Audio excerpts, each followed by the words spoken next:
Hallelujah. നാം ദൈവസന്നിധിയിലായിരിക്കുന്നത് ഒരാത്മനിയോഗത്താലായിരിക്കണം. ആമേൻ. Hallelujah.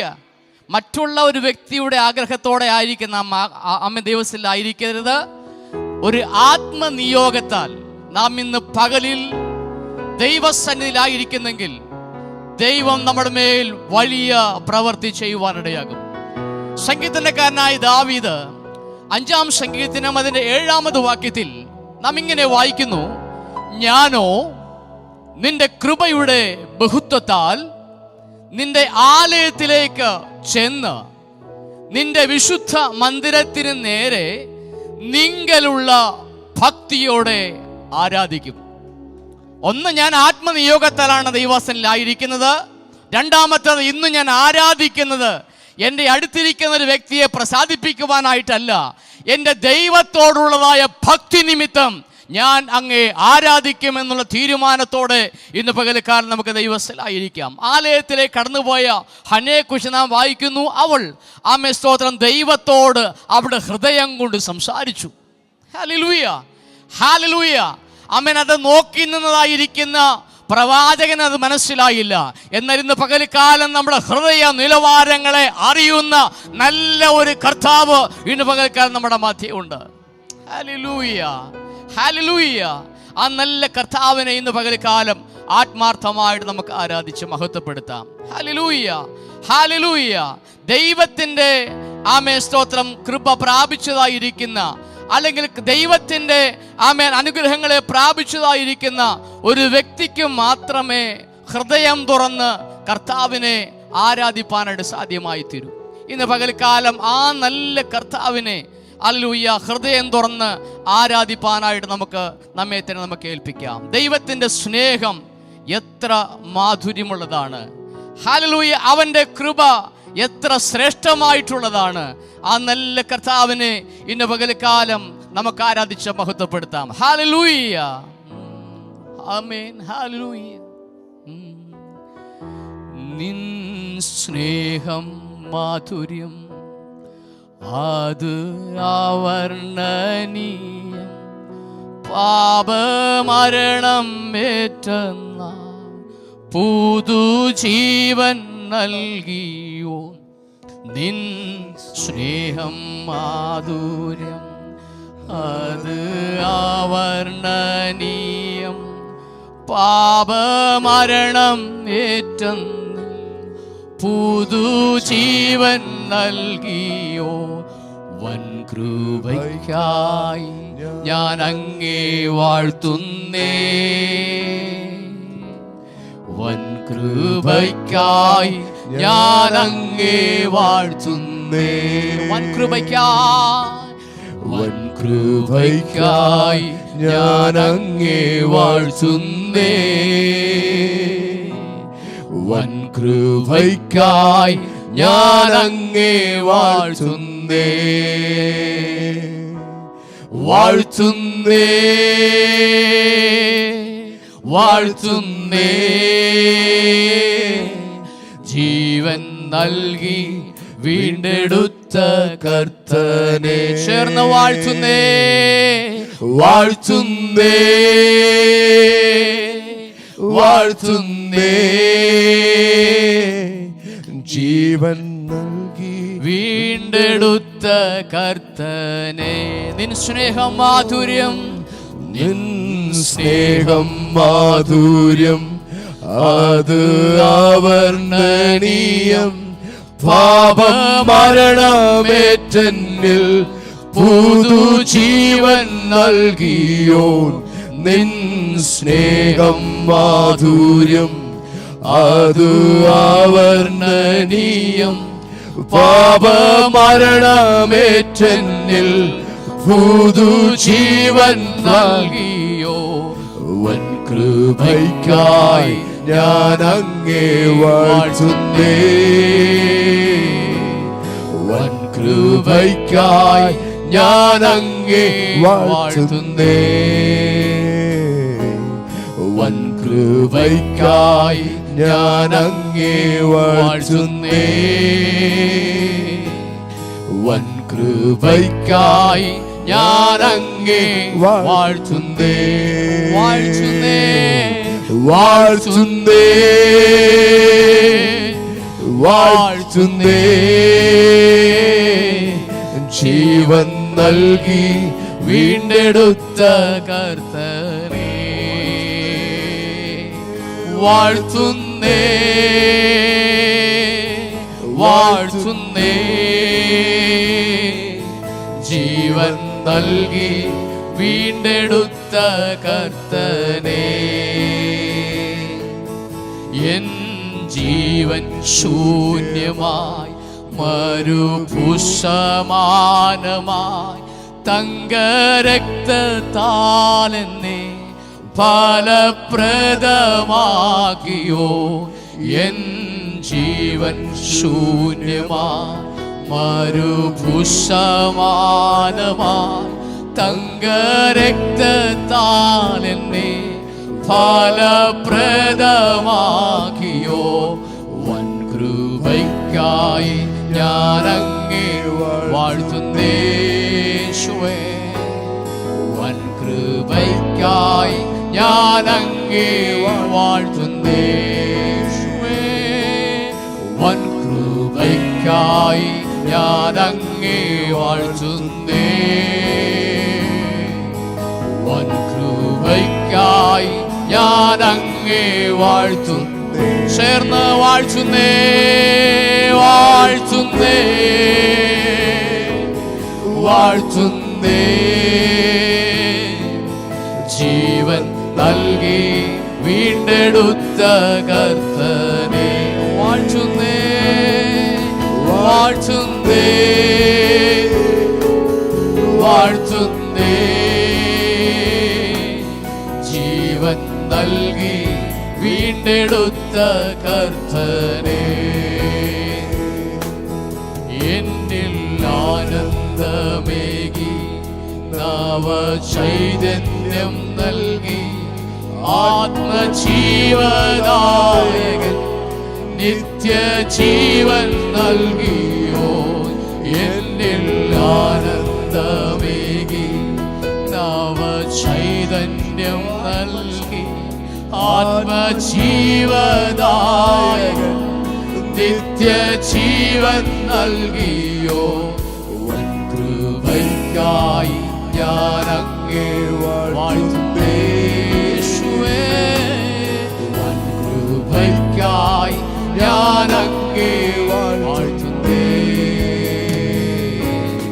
വൻ കൃപയ്ക്കായി ഞാൻ അങ്ങേ വാഴ്ത്തുന്നേ, വൻ കൃപയ്ക്കായി ഞാൻ അങ്ങേ വാഴ്ത്തുന്നേ, വാഴ്ത്തുന്നേ, വാഴ്ത്തുന്നേ, വാഴ്ത്തുന്നേ. ജീവൻ നൽകി വീണ്ടെടുത്ത കർത്തനേ, വാഴ്ത്തുന്നേ, വാഴ്ത്തുന്നേ യേശുവേ, വാഴ്ത്തുന്നേ. ജീവൻ നൽകി വീണ്ടെടുത്ത കർത്തനേ, യോഗ്യൻ നീ യേശുവേ, യേശുവേ. സ്തുതികൾക്കും യോഗ്യൻ നീ, യോഗ്യൻ നീ, യോഗ്യൻ നീ. ദൈവകുഞ്ഞാടേ, ദൈവകുഞ്ഞാടേ നീ യോഗ്യൻ, യോഗ്യൻ നീ, യോഗ്യൻ നീ, യോഗ്യൻ നീ. ദൈവകുഞ്ഞാടേ നീ യോഗ്യൻ. എല്ലാ നാവും പാടി വാഴ്ത്തും ആരാധ്യനാ യേശുവേ. സ്തോത്രയാഗം അർപ്പിച്ചെന്നും അങ്ങേ വാഴ്ത്തി സ്തുതി സ്തോത്രയാഗം അർപ്പിച്ചെന്നും വാഴ്ത്തി സ്തുതിച്ചിടുന്നു. ശബ്ദമുയർത്തി യോഗ്യനേ യോഗ്യൻ നീ യേശുവേ, സ്തുതികൾക്ക് യോഗ്യൻ നീ, യോഗ്യൻ നീ യേശുവേ, യോഗ്യൻ നീ ദൈവകുഞ്ഞാടേ നീ യോഗ്യൻ, യോഗ്യൻ നീ യേശുവേ, യോഗ്യൻ നീ ദൈവകുഞ്ഞാടേ നീ യോഗ്യൻ. യേശുവേ യേശുവേ ആരാധ്യനേ, യേശുവേ ആരാധ്യനേ. ശബ്ദമുയർത്തി യേശുവേ ആരാധ്യനേ, യേശുവേ ആരാധ്യനേ. ഇത്രയും സ്നേഹിച്ചാൽ പോരാ,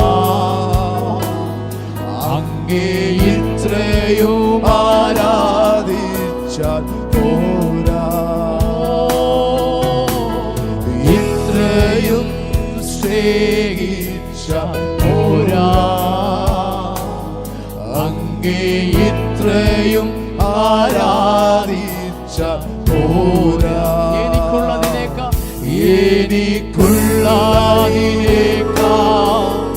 എൻ ജീവനേക്കാൾ അങ്ങ് സ്നേഹിപ്പാനാണെനിക്കാശ. എനിക്കുള്ളതിനേക്കാൾ എൻ ജീവനേക്കാൾ അങ്ങ് സ്നേഹിപ്പാനാണെനിക്കാശ.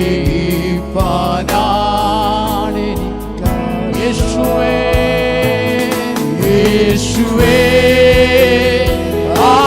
ആരാധ്യനേ, യേശുവേ ആരാധ്യനേ. ശബ്ദമുയർത്തി പറഞ്ഞേ യേശുവേ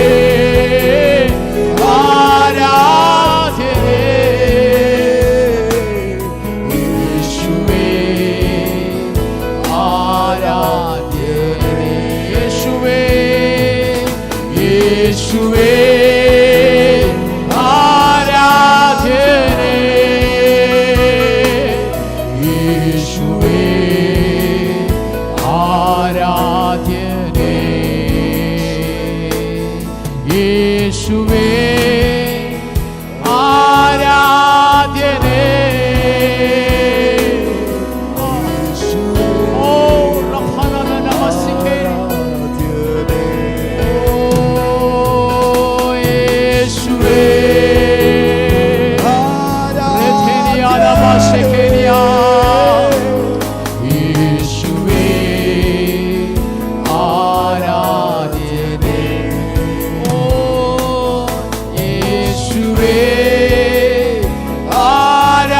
ആരാധ്യനേ,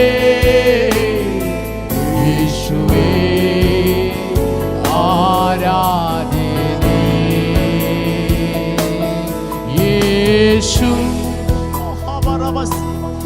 യേശു അവനാരിലും വലിയവൻ. യേശുവേ യേശു യേശു യേശുവായിലും മതിയായവൻ. യേശുവേ നുറക്കേ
അവനാരിലും വലിയവൻ. ആമേൻ. ആരാധ്യനായിരിക്കുന്ന കർത്താവിനെ ഇന്ന് പകലിൽ എത്ര പേർക്ക് ഹൃദയം തുറന്ന് ആരാധിപ്പാൻ കഴിയുന്നുണ്ട്? ആ വലിയവനായിരിക്കുന്ന ദൈവത്തിന്റെ സാന്നിധ്യം എത്ര പേർക്ക് ഇന്ന് അനുഭവിപ്പാൻ കഴിയുന്നുണ്ട്?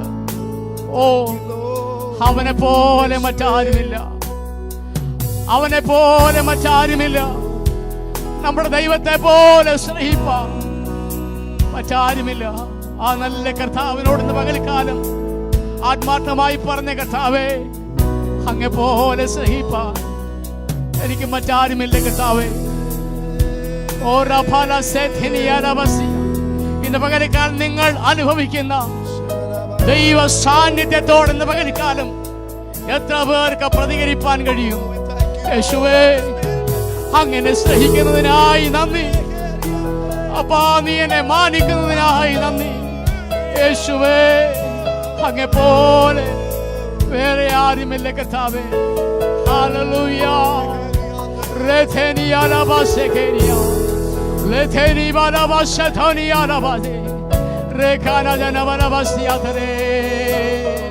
കർത്താവേ, ഇന്ന് പകൽക്കാലം എന്നോട് സംസാരിക്കണമേ. നിന്റെ ശബ്ദമൊന്ന് കേൾക്കാൻ, നിന്റെ മാറ്റമില്ലാത്ത ശബ്ദമൊന്ന് കേൾപ്പാൻ കർത്താവേ, അങ്ങയുടെ ഒരു വാക്ക് മതി. ഹല്ലേലൂയ. ഞാൻ മാറ്റപ്പെടുവാൻ, എന്റെ അവസ്ഥകളെ മാറാൻ, ഞാൻ രൂപാന്തരപ്പെടാൻ, എന്റെ രോഗങ്ങളെ മാറാൻ, എന്റെ പ്രശ്നങ്ങളെ മാറാൻ കർത്താവേ, അങ്ങയുടെ ഒരു വാക്ക് മതി. ഇന്ന് പകൽക്കാലം എന്നോട് സംസാരിക്കണമേ. ആ ശബ്ദം എന്നെ ഒന്ന് കേൾപ്പിക്കണമേ. എത്ര പേർ ആഗ്രഹിക്കുന്നു? ഒന്ന് കർത്താവിനോട് പറഞ്ഞ, കർത്താവേ, നിന്റെ മൃദുസ്വരം എന്നെ ഒന്ന് കേൾപ്പിക്കണം. ഓ ശതരവ, ഓ ഹല്ലേലൂയ. ഓ യേശുവേ, എൻ പ്രിയനേ, നിന്റെ മൃദുസ്വരം കേൾപ്പിക്കണമേ. യേശുവേ, എൻ പ്രിയനേ, നിന്റെ മൃദുസ്വരം കേൾപ്പിക്കണമേ. മറ്റൊന്നും വേണ്ട കർത്താവേ, മറ്റൊന്നും വേണ്ടി. നിന്റെ ഒരു വാക്ക് മതിയേ. മറ്റൊന്നും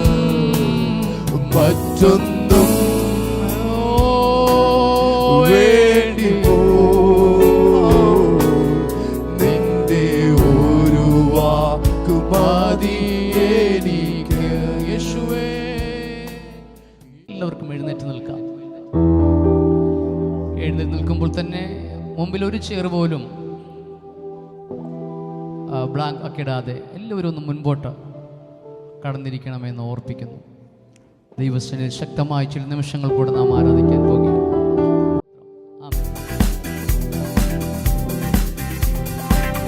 ഓ പരിശുദ്ധാത്മാവേ,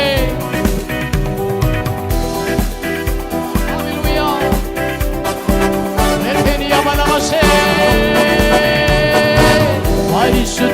പരിശുദ്ധാത്മാവേ, ഉണർവിൻ നായകനേ, അളവ് കൂടാതെ കൃപകൾ ചൊരിയണമേ. അങ്ങെ പിരിഞ്ഞൊന്നും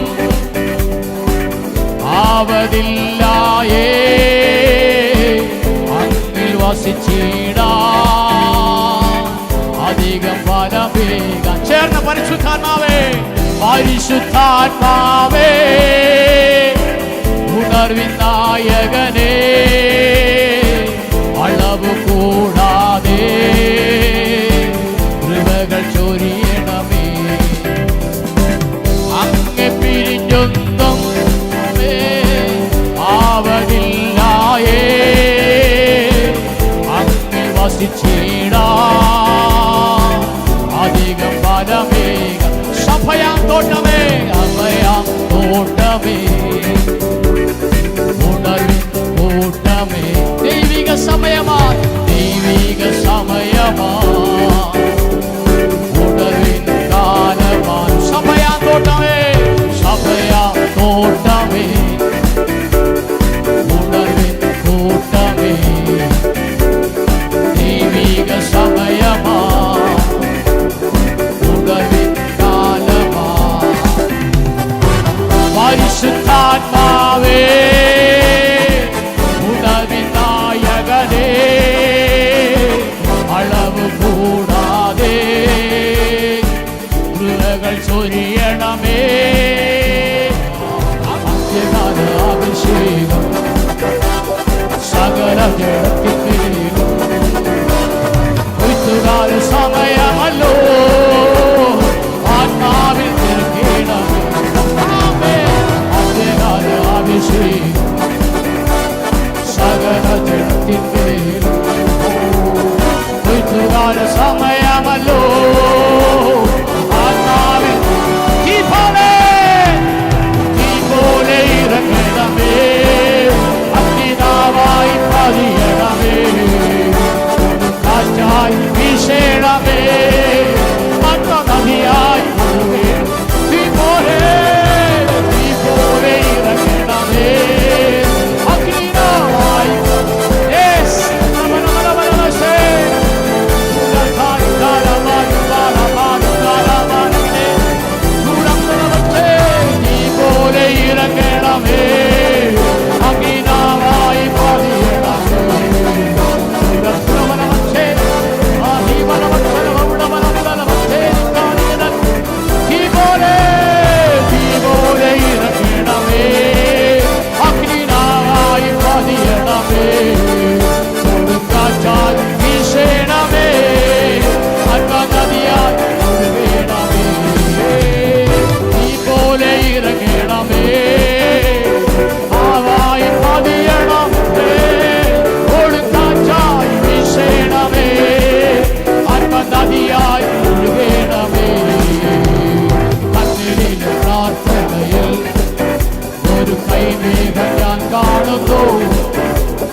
സർവശക്തനായ ഈ പകൽ നമ്മൾ പാടിയ പോലെ പരിശുദ്ധാത്മാവെ വിട്ടു മാറുവാൻ, നിങ്ങളുടെ സ്ഥാനം വിട്ടു മാറുവാൻ നമുക്ക് ഇടയാകരുത്. ഏതു സമയത്തും കൃപയും സാന്നിധ്യം ഞങ്ങൾ ചുറ്റുവരിയണമെന്ന് ഈ പകലൊന്ന് പ്രാർത്ഥിച്ചാട്ട്. കർത്താവിന്റെ വചനത്തിലൂടെ അഭിഷിക്തൻ പ്രസംഗിക്കുമ്പോൾ തന്റെ വചനത്തിന് മേൽ ദൈവത്തിന്റെ ആത്മാവിന്റെ ശക്തി വ്യാപരിക്കുവാൻ, ദുഃഖങ്ങളെ തകർക്കേണ്ടതിനായി, രോഗികളുടെ മേൽ സൗഖ്യം വ്യാപരിക്കേണ്ടതിനായി, ഈ പകൽ കെട്ടുകൾ അഴിയേണ്ടതിനായി ദൈവത്തിന്റെ ആത്മാർത്ഥമായ ഒരു നിമിഷം ഒന്ന് പ്രാർത്ഥിച്ചാട്ട്. ഹാലോലി, ദൈവത്തിന്റെ വലിയ മഹത്വം സാന്നിധ്യവും പരിശുദ്ധാത്മാവ് നമ്മുടെ മേൽ പകരട്ടെ. ദൈവിക വിടുതലും ദൈവിക അനുഗ്രഹങ്ങളും ഈ പകൽ നമ്മുടെ ഓരോരുത്തരുടെ മേലും പകരപ്പെടേണ്ടതിനായി, ദൈവ സാന്നിധ്യം കൊണ്ട് പരിശുദ്ധാത്മാവ് നമ്മളെല്ലാവരും നിറയ്ക്കേണ്ടതിനായി നമ്മെല്ലാവരും പ്രാർത്ഥനയോട് ദിവസങ്ങളിലായിരിക്കുമ്പോൾ ഈ പകലത്തെ മീറ്റിങ്ങിനെ കർത്താവിന്റെ കരങ്ങളിലേക്ക് ഏൽപ്പിച്ചു കൊടുത്തുകൊണ്ട് നമ്മെല്ലാവരും പ്രാർത്ഥിച്ചുകൊണ്ട് കർത്താവിന്റെ ആസസാമ ശബ്ദമുയർത്തി ദിവസം പ്രാർത്ഥിച്ചാണ്.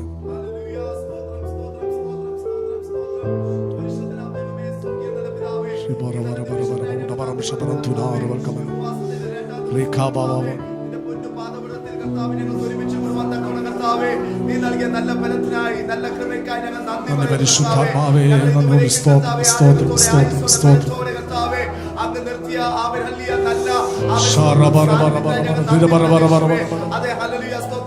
ഇന്ന് പകരം കർത്താവേ നിന്റെ സന്നിധിയിൽ കർത്താവേ ഞങ്ങൾ ഇരിക്കുന്നത് ഞങ്ങൾക്ക് ഏറെ നല്ലത് കർത്താവേ. ആമേ സ്തോത്രം കർത്താവേ. ഈ ലോകത്ത് ആമേൻ ഒത്തിരി ആമേൻ ഹല്ലേലൂയ ആപത്തുകൾ അനർത്ഥങ്ങൾ പെരുകിക്കൊണ്ടിരിക്കുമ്പോൾ കർത്താവേ ഞങ്ങൾ അതിലൊന്നും വരുത്താതെ കർത്താവേ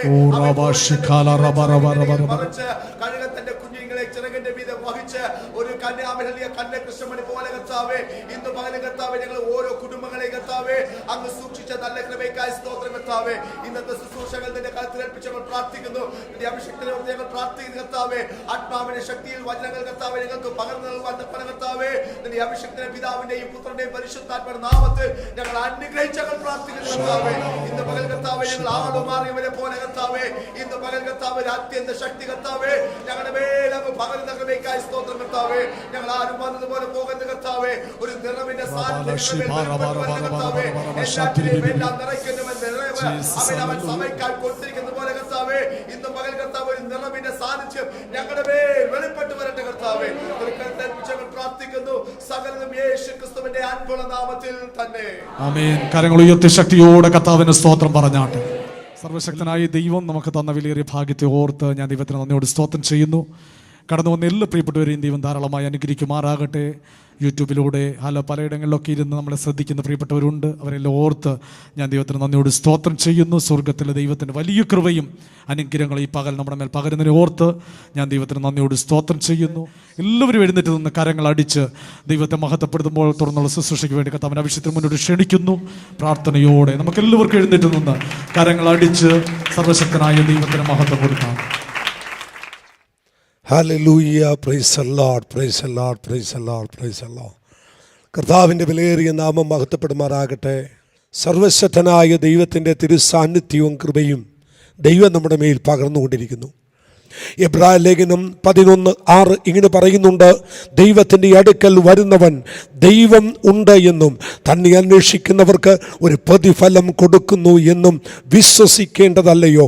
നാം ദൈവത്തിൻ്റെ അടുക്കൽ വന്നിരുന്ന് ദൈവസന്നിധിയിൽ ഉപവസിക്കുമ്പോൾ പ്രാർത്ഥിക്കുമ്പോൾ ആമേൻ ദൈവത്തിൻ്റെ അടുക്കൽ വരുന്നവർക്ക് ഒരു പ്രതിഫലം ഉണ്ട് എന്ന് നമ്മൾ വിശ്വസിക്കുക. നിശ്ചയമായും ഇന്നത്തെ ഈ മീറ്റിങ്ങിൻ്റെ നടുവിൽ ആമേൻ നമ്മളെ ഈ ചർച്ചിനകത്ത് ും ലൈവിലൂടെയും ശ്രദ്ധിച്ചുകൊണ്ടിരിക്കുന്ന അനവധി ആളുകളുണ്ട്. അവർക്ക് ഈ മീറ്റിംഗ് ഒരു അനുഗ്രഹമായി തീരട്ടെ. ദൈവവചനം നമുക്കൊരു അനുഗ്രഹമായി തീരട്ടെ. ഇന്ന് നിങ്ങളോട് അല്പസമയം തിരുവചനത്തിൽ നിന്ന് പങ്കുവെക്കുവാൻ ഞാനും ആഗ്രഹിക്കുന്നു. ഒരു കൊച്ചു വാക്യം നമുക്ക് വായിക്കാം. ആമേൻ. ഉൽപ്പത്തി പുസ്തകം 14-ാമത്തെ അധ്യായം അതിൻ്റെ 7-ാമത്തെ വാക്യമാണ്. ഉൽപ്പത്തി പുസ്തകം 14-ാം അധ്യായം അതിൻ്റെ 7-ാമത്തെ വാക്യം. പിന്നെ അവർ തിരിഞ്ഞ് കാദേശ് എന്ന എൻ മിസ്പാത്തിൽ വന്നു. അമാലിക്കരുടെ ദേശമൊക്കെയും ഹസസോൻ താമാറിൽ പാർത്തിരുന്ന അമ്മോന്യരെയും കൂടി തോൽപ്പിച്ചു. പിന്നെ അവർ തിരിഞ്ഞ് കാദേശ് എന്ന മിസ്പാത്തിൽ വന്ന് നിന്നു. അമാലിക്കരുടെ ദേശമൊക്കെയും ഹസസോൻ താമാറിൽ പാർത്തിരുന്ന അമോര്യരെയും കൂടെ തോൽപ്പിച്ചു. ഈ മക്കളെ, വളരെ അനുഗ്രഹിക്കപ്പെട്ടതായ ഒരു കൊച്ചു വാക്യമാണ് നമ്മൾ ഇന്ന് തിരുവചന ശുശ്രൂഷയ്ക്ക് വേണ്ടി എടുത്തിട്ടുള്ളത്. നമുക്കറിയാം, ആമേൻ, ഉൽപ്പത്തി പുസ്തകം ഒരു അനുഗ്രഹിക്കപ്പെട്ട പുസ്തകമാണ്. വേദപുസ്തകത്തിൻ്റെ ആരംഭ താളുകളാണ് ഉൽപ്പത്തി പുസ്തകം. അതുകൊണ്ട് തന്നെ 21-ാം അധ്യായത്തിനകത്ത് സൃഷ്ടിപ്പിൻ്റെ ആരംഭം കുറിക്കുകയും 26-ൽ വരുമ്പോൾ ദൈവത്തിൻ്റെ ഛായയിലും സ്വരൂപത്തിലും ദൈവം മനുഷ്യനെ സൃഷ്ടിക്കുകയും ചെയ്യുന്നു. എന്നാൽ അതിനുശേഷം 3-ാം അധ്യായത്തിലേക്ക് വരുമ്പോൾ മാനവകുലത്തിൻ്റെ വീഴ്ചയും അവരുടെ പരാജയവുമാണ് നമുക്കവിടെ കാണാൻ കഴിയുന്നത്. ആമേൻ, 3-ാം അധ്യായത്തിൻ്റെ ആരംഭവാക്യങ്ങളിൽ മനുഷ്യൻ പരാജയപ്പെടുന്നു. ദുഷ്ടപിശാച്, ആമേൻ, പൈശാചിക മണ്ഡലങ്ങൾ വിജയം കൈയേറ്റെടുക്കുന്ന ഒരു ഭാഗം നമുക്കവിടെ കാണാൻ കഴിയും.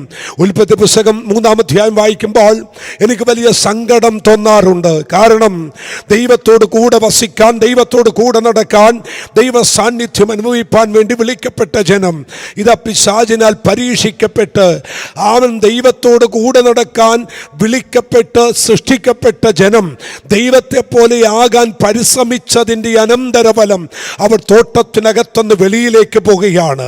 പിശാച് അവിടെ വിജയശീലാളിതനായി നിൽക്കുകയാണ് 3-ാം അധ്യായത്തിൻ്റെ മധ്യഭാഗം വരുമ്പോൾ.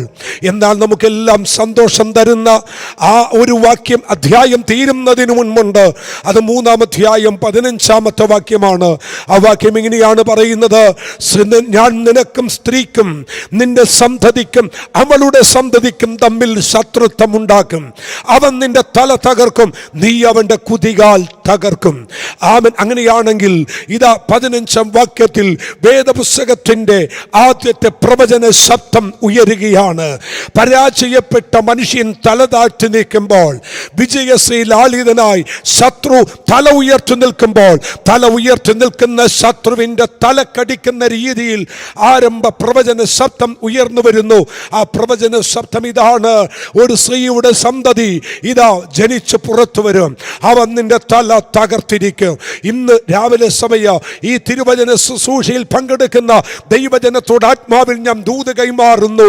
എവിടെയെല്ലാം ശത്രു നിനക്കെതിരെ വിജയശീലാളിതനായി എഴുന്നേറ്റ് നിൽക്കുന്നു എന്ന് തോന്നുന്നുവോ, അതിൻ്റെ നടുവിൽ തന്നെ വിശ്വാസത്തിൻ്റെ പ്രത്യാശയുടെ വാക്തത്വത്തിൻ്റെ വാക്ക് തന്ന് നിന്നെ എഴുന്നേൽപ്പിച്ച് ശക്തീകരിക്കാൻ ഒരു ദൈവമുണ്ടെന്ന് ദൈവസഭയും ദൈവമക്കൾ തിരിച്ചറിയുക.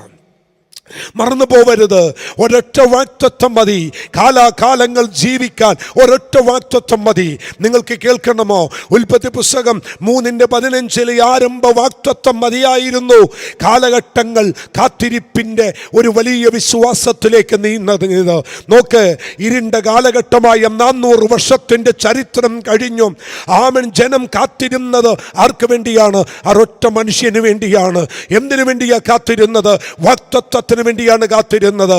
എന്നാൽ 3-ാം അധ്യായത്തിൻ്റെ ആരംഭത്തിൽ വിജയശീലാളിതനായി പിശാച് തല ഉയർത്തി നിന്നെങ്കിലോ, തല ഉയർത്തി പിശാച് ചില കാര്യങ്ങൾ അട്ടഹസിച്ചെങ്കിലോ, 3-ാം അധ്യായത്തിൻ്റെ ഒടുവിൽ പ്രവചന ശബ്ദം മുഴങ്ങിക്കൊണ്ട് പറയുന്നു: ഒരു സ്ത്രീയുടെ സന്തതി നിനക്ക് വേണ്ടി എഴുന്നേൽക്കുന്നുണ്ട്.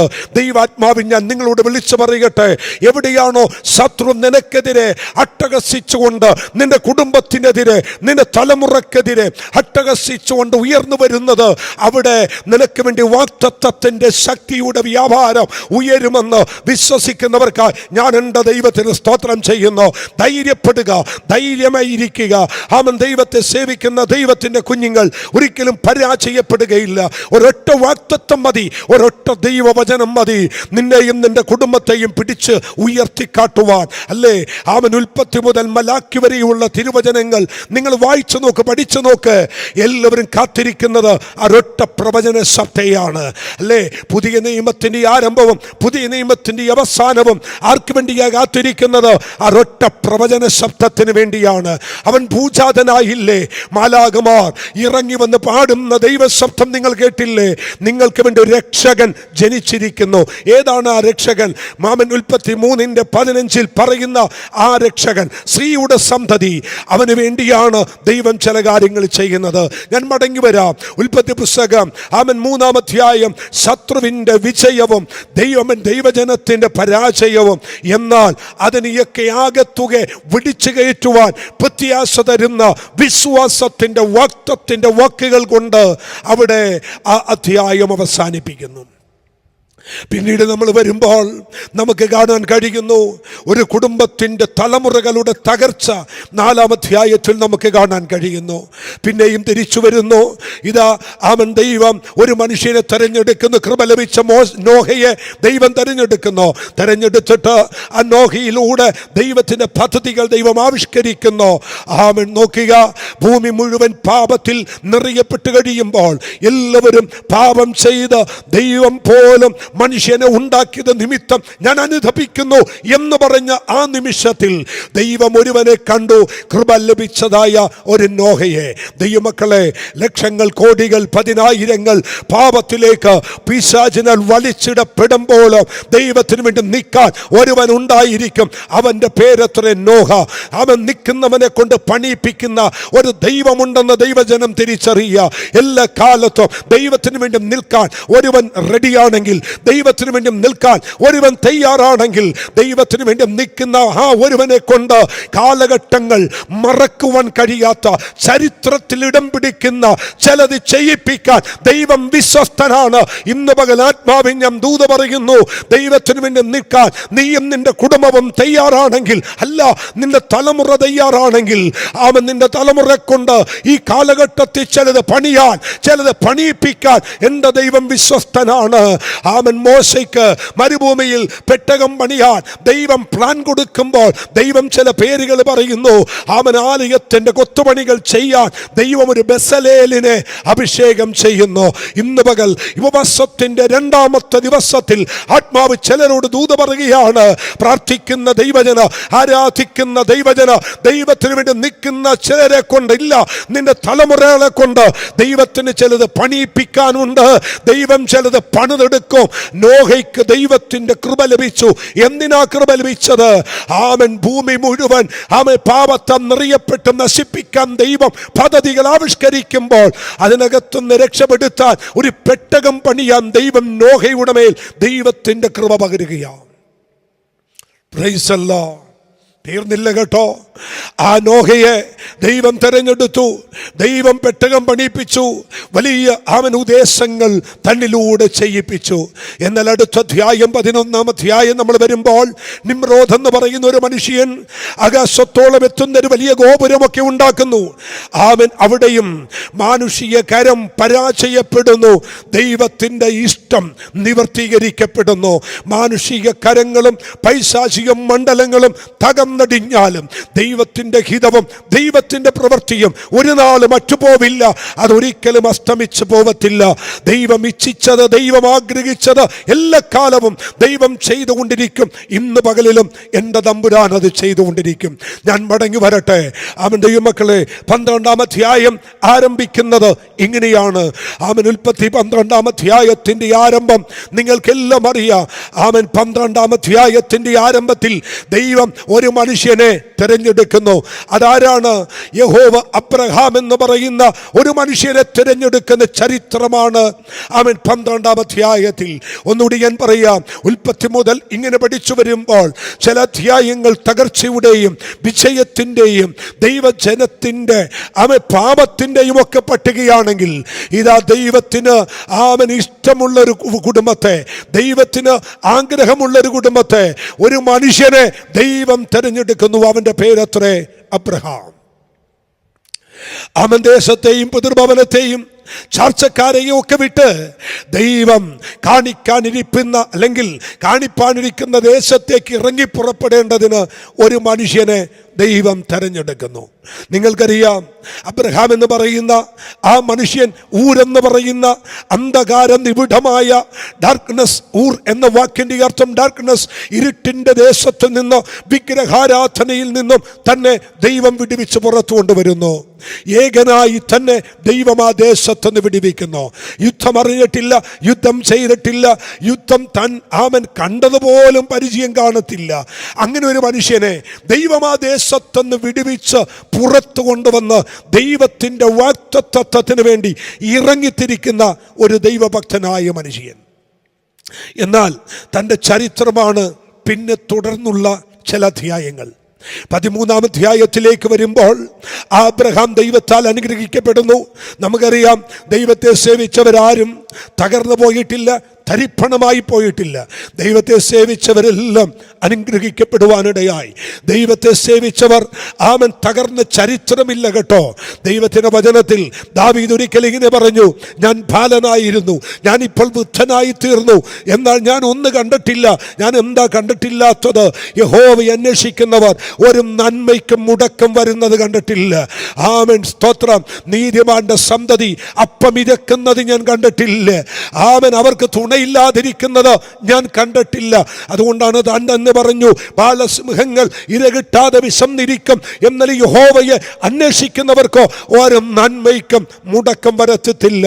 ആത്മാവിൽ ഞാൻ നിങ്ങളോട് ഈ 2-ാമത്തെ ദിവസം ദൂത് പറയുന്നു, ഇറങ്ങിത്തിരിച്ച ദൈവമക്കളെ കരുതുന്നൊരു ദൈവമുണ്ട്. വിളിയേറ്റി ഇറങ്ങിയവർക്ക് വേണ്ടി ഒരുക്കി വെക്കുന്ന ഒരു ദൈവമുണ്ട്. അബ്രഹാമിനെ വിളിച്ചത് അവൻ എല്ലാം ഒരുക്കി വെച്ചിട്ടാ ദൈവം വിളിച്ചത്.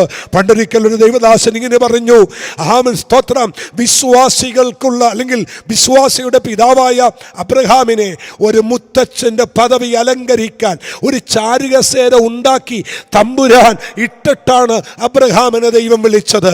ഒന്നുകൂടി ഞാൻ ഇങ്ങനെ പറയുക, നിന്നെ വിളിച്ച് കൊണ്ടുവന്നതിന് ശേഷം ചില കാര്യങ്ങൾ ഒരുക്കുന്ന ദൈവമല്ല എൻ്റെ ദൈവം. നിന്നെ വിളിക്കുമ്പോൾ തന്നെ നിനക്കും നിന്റെ കുടുംബത്തിനും തലമുറക്കും വേണ്ടത് ഒരുക്കി വെച്ച് നിന്നെ വിളിക്കുന്നൊരു ദൈവത്തെയാണ് ഇന്ന് പകൽ ഞാൻ ആരാധിക്കുന്നത്. വിശ്വസിക്കുന്നവർക്ക് ഞാൻ എൻ്റെ ദൈവത്തിന് സ്തോത്രം ചെയ്യുന്നു. അബ്രഹാമിനോട് യാഗം കഴിക്കാൻ മകനെ കൊണ്ട് മോറിയ മലയിലേക്ക് പോകാൻ പറയുന്ന ആ ചരിത്രം നിങ്ങളുടെ ഹൃദയത്തിലുണ്ടല്ലേ? ആ ചരിത്രം നിങ്ങൾ വായിക്കുമ്പോൾ നിങ്ങൾക്കറിയാം, അബ്രഹാമേ, ഞാൻ കാണിക്കുന്ന സ്ഥലത്ത് നിന്റെ മകനെ കൂട്ടിക്കൊണ്ടുവന്ന് യാഗം കഴിക്കണമെന്നൊക്കെ ദൈവം ആവശ്യപ്പെടുമ്പോൾ യാഗപീഠത്തിലേക്ക് കൊച്ചിനെ കയ്യും കാലും കെട്ടിക്കിടത്തി അവന് എല്ലാം കഴിയുമ്പോൾ ഞാൻ താഴ്വരയെന്നൊരാടിനെ കയറ്റാമെന്നല്ല ദൈവം പറഞ്ഞത്.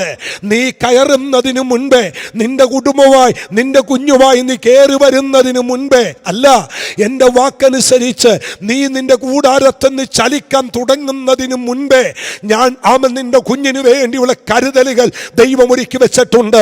ആരോടൊക്കെയോ ദൈവത്തിൻ്റെ ആത്മാവ് ദൈവശബ്ദമായി ഇന്ന് പകൽ ഇങ്ങനെ പറയാൻ പറയുന്നു, അല്ല, ആ വിഷയം ആരംഭിക്കുന്നതിന് മുൻപ്, ആ പ്രശ്നം വരുന്നതിന് മുൻപ്, ആ വിഷയത്തിന് വേണ്ടി ഒരു ഡിസിഷൻ എടുക്കുന്നതിന് മുൻപേ ദൈവം നിനക്ക് വേണ്ടി ചിലത് കുടുംബത്തിന് വേണ്ടി, കുഞ്ഞുങ്ങൾക്ക് വേണ്ടി കരുതി വെച്ചിട്ടാണ് ദൈവം നിന്നെ വിളിക്കുന്നത്.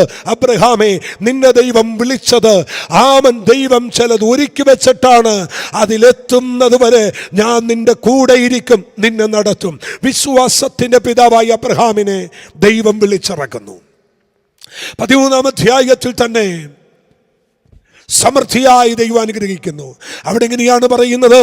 അബ്രഹാം ബഹുസമ്പന്നനായി മാറി, ബഹുസമ്പന്നനായി മാറി. ദൈവമക്കളെ, 14-ാം അധ്യായം അതിൻ്റെ 1-ാമത്തെ വാക്യം ഒന്നിട്ടാട്ടെ. ഉൽപ്പത്തി പുസ്തകം 14-ാം അധ്യായം അതിൻ്റെ 1-ാമത്തെ വാക്യം. അവിടെ എങ്ങനെയാണ് വായിക്കുന്നത്? സീന രാജാവായ അമ്രാഫിൽ, ഏലാസ രാജാവായ അരിയോക്ക്, ഏലം രാജാവായ കദല്യാമീൻ, ജാതിയുടെ രാജാവായ തീദാൽ എന്നിവരുടെ കാലത്ത് അവിടെ കുറെ രാജാക്കന്മാരുടെ പേര് പറയുകയാണ്. ഇവരെല്ലാവരും സിദ്ദീം താഴ്വരയിൽ ഒന്നിച്ചുകൂടി. അത് ഇപ്പോൾ ഉപ്പുകടലാകുന്ന സിദ്ദീം താഴ്വര എന്ന് പറയുന്ന സ്ഥലത്ത് അവർ ഒന്നിച്ചുകൂടി ഒരു യുദ്ധത്തിന് വേണ്ടി അവർ ഒരുമിച്ച് കൂടുകയാണ്. ആ യുദ്ധം അവർ ജയിച്ച് പിന്നെ തിരിഞ്ഞ് ഇങ്ങോട്ട് വരുമ്പോൾ 7-ാം വാക്യത്തിൽ വരുമ്പോൾ പിന്നെ അവർ തിരിഞ്ഞ് കാദേശ് എന്ന എൻമിസ്പാത്തിൽ വന്നു. അമാല്യക്കരുടെ ദേശമൊക്കെയും അസസൊണ്ടാമാറി പാർത്തിരുന്ന അമോരിയെ കൂടെ അവർ എന്ത് ചെയ്തു? ജയിച്ചു. അപ്പൊ ഈ ജാതീയ രാജാക്കന്മാർ അബ്രഹാമിന്റെ കാലത്ത് യുദ്ധം ചെയ്ത് ഇങ്ങനെ വിജയിച്ച് പുറത്തു വരുമ്പോൾ ഈ കൂട്ടത്തിലാണ് അബ്രഹാമിൻ്റെ സഹോദരപുത്രനായ ലോത്തിനെയും അവർ പിടിച്ചോണ്ട് പോകുന്നത്. എനിക്ക് അത്ഭുതം തോന്നിയ ഒരു കാര്യമുണ്ട് കേട്ടോ. ആമേൻ, സ്തോത്രം. ഈ സഹോദരപുത്രനായ ലോത്തിനോട് അബ്രഹാമിന് ഭയങ്കര സ്നേഹമാണ്.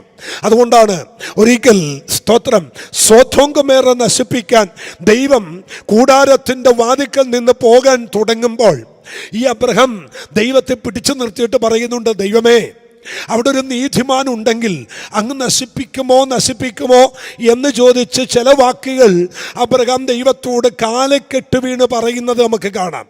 ഒരു വലിയ സ്നേഹം തനിക്ക് ലോത്തിനോടുണ്ട്. അതിനു മുൻപാണ് തന്നെ മറ്റു സൈന്യം വന്ന്, ഈ രാജാക്കന്മാർ വന്ന് തന്നെ പിടിച്ചോണ്ട് പോകുന്നത്. എന്നാൽ അബ്രഹാം ചെയ്തൊരു കാര്യമുണ്ട്. തൻ്റെ വീട്ടിൽ തിന്നു കുടിച്ച് വളരുന്നതായ 318 അഭ്യാസികളെയും കൊണ്ട് അബ്രഹാം ചെന്ന് അവരെ ജയിച്ച് സഹോദരപുത്രനെ തിരിച്ചു പിടിക്കുന്ന ഒരു കാര്യം നമുക്കവിടെ വായിക്കാൻ കഴിയും. അപ്പോൾ അവിടെയാണ് ഞാൻ ആദ്യം പറഞ്ഞത്, യുദ്ധം ചെയ്യാത്ത, യുദ്ധം അറിയാത്ത അബ്രഹാമിനെ ദൈവം യുദ്ധം പഠിപ്പിച്ച്, യുദ്ധം ചെയ്യിപ്പിച്ച് ചിലതിനെ തിരിച്ചു പിടിച്ചു. ആരംഭത്തിൽ ഈ ദൂത് നിങ്ങളോടുള്ളൊരു ദൂതാണ്. ഒരു പക്ഷേ നിങ്ങൾ ഇതിനു മുമ്പ് യുദ്ധം ചെയ്തിട്ടില്ലായിരിക്കാം, ഒരു സ്പിരിച്വൽ വാർഫെയറിലേക്ക് നിങ്ങൾ കയറിയിട്ടില്ലായിരിക്കാം. എന്നാൽ അങ്ങനെ ഒരു സാഹചര്യം നിങ്ങളുടെ ജീവിതത്തിൽ വന്നാൽ, കേവലം വെറും യാഗപീഠമടിച്ച് യാഗം കഴിക്കാൻ മാത്രമേ അബ്രഹാമിന് അറിയത്തുള്ളായിരുന്നു. യാഗം കഴിക്കാൻ മാത്രം പരിശീലിച്ച അബ്രഹാമിനെ യാഗം കഴിക്കുന്നതിൻ്റെ നടുവിൽ യുദ്ധതന്ത്രങ്ങളും ദൈവം പഠിപ്പിച്ചു എന്നുള്ളത് ഒരു കാര്യം മറക്കാൻ കഴിയാത്തതാണ്. ശ്രദ്ധിക്കുക, നീ ദൈവത്തെ ആരാധിച്ചു പോകുമ്പോൾ, നിങ്ങൾ ദൈവത്തെ സേവിച്ചു പോകുമ്പോൾ, നിനക്കെതിരെ വരുന്ന ശത്രുവിൻ്റെ യുദ്ധത്തിൻ്റെ തന്ത്രങ്ങളിൽ അവനെ ജയിപ്പാനുള്ള ദൈവത്തിൻ്റെ കൃപയും ദൈവം നിങ്ങളുടെ മേൽ പകർന്നു തരും. Praise the Lord, praise the Lord. ആമേൻ. ദൈവമക്കളെ, ഈ യുദ്ധതന്ത്രമൊക്കെ പഠിച്ച് അബ്രഹാം അവരെ ജയിച്ച് തിരിച്ചുകൊണ്ട് വരുന്നു. പക്ഷെ എന്നെ അത്ഭുതകരമായി ചിന്തിപ്പിച്ച മറ്റൊരു വാക്യം ഇതാണ്. ആമേൻ. അവിടെ ഒരു സ്ഥലത്തിൻ്റെ പേര് കൊടുത്തിട്ടുണ്ട്, ഹസസോൻ താമാർ എന്ന് പറയുന്ന ഒരു സ്ഥലം. അത് അമോര്യരുടെ കയ്യിൽ ഇരുന്ന ഒരു സ്ഥലമാണ്. അമോര്യരുടെ കയ്യിൽ ദൈവം ഏൽപ്പിച്ചൊരു സ്ഥലമാണ്. ജാതീയ രാജാക്കന്മാർ ചെന്ന് ആ സ്ഥലം കൈവശമാക്കുന്നു. അമോര്യരായ ജഡത്തിൻ്റെ ശക്തികൾ വാണുകൊണ്ടിരുന്ന ഒരു സ്ഥലം.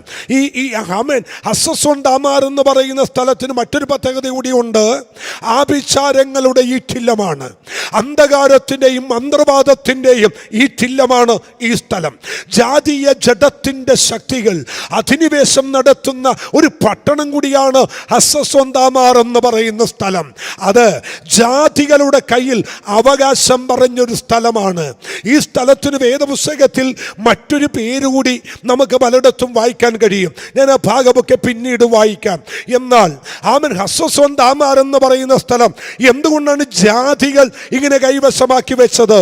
എന്തുകൊണ്ടാണ് ജാതീയ ശക്തികൾ അവിടെ ഇങ്ങനെ അടക്കം പിടിച്ചു വെച്ചത്? അതിന് പിന്നിൽ കൂടി ഒരു ചരിത്രമുണ്ട്. എന്ന നാളുകൾ കഴിഞ്ഞപ്പോൾ അമോര്യരുടെ സ്ഥലമായ ഈ ഹസസോൻ താമാർ എന്ന് പറയുന്ന ഈ സ്ഥലം ആരുടെ കയ്യിൽ വന്നു എന്ന് നിങ്ങൾ തിരിച്ചറിയണം. ജോഷുവയുടെ പുസ്തകം 15-ാം അധ്യായം അതിൻ്റെ 20-ാമത്തെ വാക്യം നിങ്ങൾ ഒന്ന് ശ്രദ്ധിച്ചാട്ടെ. ആമേൻ. അവിടെ ജോഷുവയുടെ പുസ്തകം 15-ാം അധ്യായം അതിന് 20-ാമത്തെ വാക്യം അവിടെ ഇങ്ങനെയാണ് പറയുന്നത്, യഹൂദ ഗോത്രത്തിന് കുടുംബമായി കിട്ടിയ അവകാശമത്രേ. ദൈവമക്കളെ, ഈ വാക്യം നിങ്ങൾക്ക് നന്നായി അറിയാം. ഇസ്രായേൽ മക്കൾ മിസ്രയീമിൽ നിന്ന് വാഗ്ദത്ത കനാനിലേക്ക് ഇറങ്ങിത്തിരിക്കുകയാണ് കേട്ടോ. അവരുടെ അബ്രഹാം എന്ന് പറയുന്ന വിശ്വാസിയുടെ പിതാവായ ആ അബ്രഹാമിനോട് ദൈവം പറഞ്ഞു, നിന്റെ സന്തതി സ്വന്തമല്ലാത്ത ദേശത്ത് 400 വർഷം അടിമയായി വസിക്കും. എന്നാൽ കാലം കഴിയുമ്പോൾ, വാഗ്ദത്തം നിവർത്തിയാകുമ്പോൾ ഞാൻ അവരെ വാഗ്ദത്ത കനാനിലേക്ക് അവർ മടക്കി കൊണ്ടുവരും. ഇതാ മോശ എന്ന് പറയുന്ന ആ വലിയ നേതാവിലൂടെ 30 ലക്ഷത്തിൽ പരം ജനത്തെ ഫറവോന്റെ ഭുജത്തെ ഒടിച്ച് അവൻ ചെങ്കടലിനെ വറ്റിച്ച് മരുഭൂമി വഴി ദൈവം കനാനിലെത്തിച്ചു. എന്നാൽ നമുക്കറിയാം, മോശ നെബോ പർവ്വതത്തിൽ കയറി നിന്നുകൊണ്ട് ദൈവത്തിന്റെ കൈവിരലുകൾ കൊണ്ട് തൻ്റെ കണ്ണുകൾ തിരുമിയടച്ച് താൻ തന്നെ അടക്കം ചെയ്തു എന്ന് ദൈവത്തിന്റെ വചനം മോശയെ കുറിച്ച് പറയുന്നു. ആ മോശ ദൈവത്തിന്റെ കരങ്ങളാൽ സുരക്ഷിതമായി അടക്കപ്പെട്ടു മാറിപ്പോയെങ്കിലും ഇസ്രായേൽ ജനത്തെ അവൻ യോർദാൻ കടത്തി, അവൻ യെരിഹോ പട്ടണം പിടിച്ച് ജോഷുവയുടെ നേതൃത്വത്തിൽ അവർ കനാനിൽ കാലുകുത്തുന്നു. അവൻ 20 വയസ്സിൽ അവൻ അടുത്ത പ്രായമുള്ള ഒരു യുവതലമുറ ഇതാ അവിടെ ചെന്ന് കനാനിൽ കാലുകുത്തുന്ന ചരിത്രം നമുക്ക് ജോഷുവ 6-ാം അധ്യായത്തിൽ കാണാൻ കഴിയും. അവർക്ക് മുമ്പിൽ ഉയർന്നിരുന്ന വൻമതിലായ യെരിഹോ മതിൽ പോലും ദൈവം ഇടിച്ചു തകർത്ത് അതുമേൽ വലിയ വിജയം ദൈവം ഇസ്രായേൽ ജനത്തിന് നൽകി കൊടുത്തു. എന്നാൽ വാഗ്ദത്തം ചെയ്ത ആ സ്ഥലത്ത് അവരെത്തിയപ്പോൾ 2.5 ഗോത്രം നദിക്കിക്കരെയും 9.5 ഗോത്രം നദിക്കക്കരെയും പോയി. യോർദാൻ നദിക്കിക്കരെ 2.5 ഗോത്രം ഉണ്ടായിരുന്നു. അവരക്കരയ്ക്ക് പോയില്ല. എന്തുകൊണ്ട്? ഗാഥേന്യരുടെ ദേശം പച്ചപ്പുല്ല് കണ്ടപ്പോ, അവിടെ സമൃദ്ധി കണ്ടപ്പോ അവർ പറഞ്ഞു, ഞങ്ങൾ ഇവിടെ പാർത്തുകൊള്ളാം, ഞങ്ങൾ അക്കരയ്ക്ക് വരത്തില്ല. വാഗ്ദത്ത കനാൻ ലക്ഷ്യമാക്കി പോയ 12 ഗോത്രങ്ങൾ മുന്നോട്ട് പോകുമ്പോൾ 2.5 ഗോത്രം പച്ചപ്പുല്ല് കണ്ട്, അല്ലെങ്കിൽ അവരുടെ സമൃദ്ധി കണ്ട് അക്കരയ്ക്ക് പോകാതെ ഇവിടെ താവളമടിച്ചു. എന്നെ കേൾക്കുന്ന ദൈവജനമേ, നമ്മെ വിളിച്ചത് സ്വർഗീയ കനാനെ ലക്ഷ്യമാക്കി യാത്ര ചെയ്യാനാണ്. ആ യാത്രയുടെ നടുവിൽ ഇവിടുത്തെ പച്ചപ്പുല്ലും ഈ ഭൂമിയിലെ സമൃദ്ധിയും കണ്ട് ഇക്കരെ കൂടരുത് കേട്ടോ. നമ്മൾ അക്കരയ്ക്ക് പോകാനാ ദൈവം വിളിച്ചത്. നാം സിയോൻ സഞ്ചാരികളാണ്.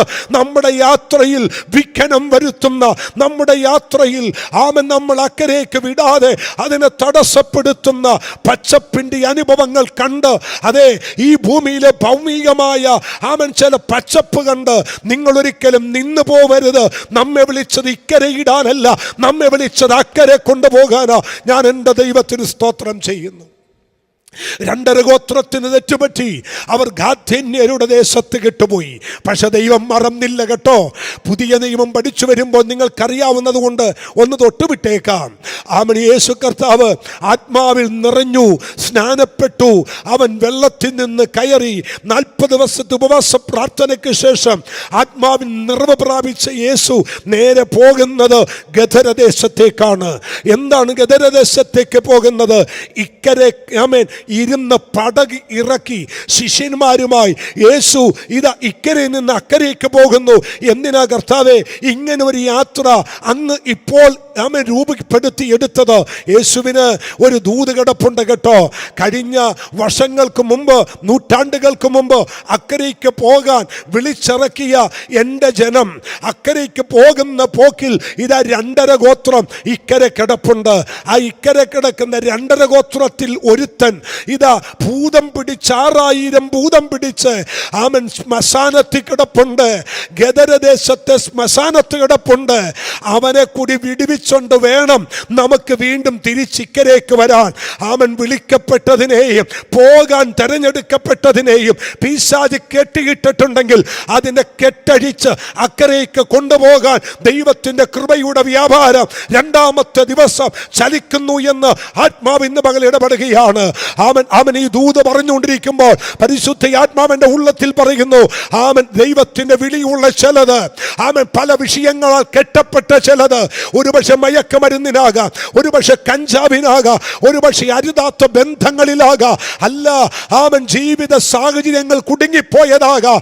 അക്കരയ്ക്ക് പോകാൻ വിളിക്കപ്പെട്ട തെക്കപ്പൊലി ദേശമൊക്കെയും ദൈവത്തിന് വേണ്ടി വിളിക്കപ്പെടുവാൻ, സുവിശേഷം ഘോഷിക്കാൻ വിളിക്കപ്പെട്ട ചിലതിനെ പിശാച് കെട്ടിയിട്ടിട്ടുണ്ടെങ്കിൽ ഇന്ന് പകൽ ആത്മാവിൽ ഞാൻ ദൂത് പറയുന്നു, ചിലതിനെ ദൈവം ഇക്കരെ വന്ന് കെട്ടഴിച്ച് വിടുവിക്കുന്ന ഒരു പ്രഭാതം കൂടിയാണ് ഉപവാസത്തിന്റെ 2ാമത്തെ ദിവസമെന്ന് ആത്മാവിൽ ഞാൻ പ്രവചിച്ചു ദൂത് പറയുന്നു.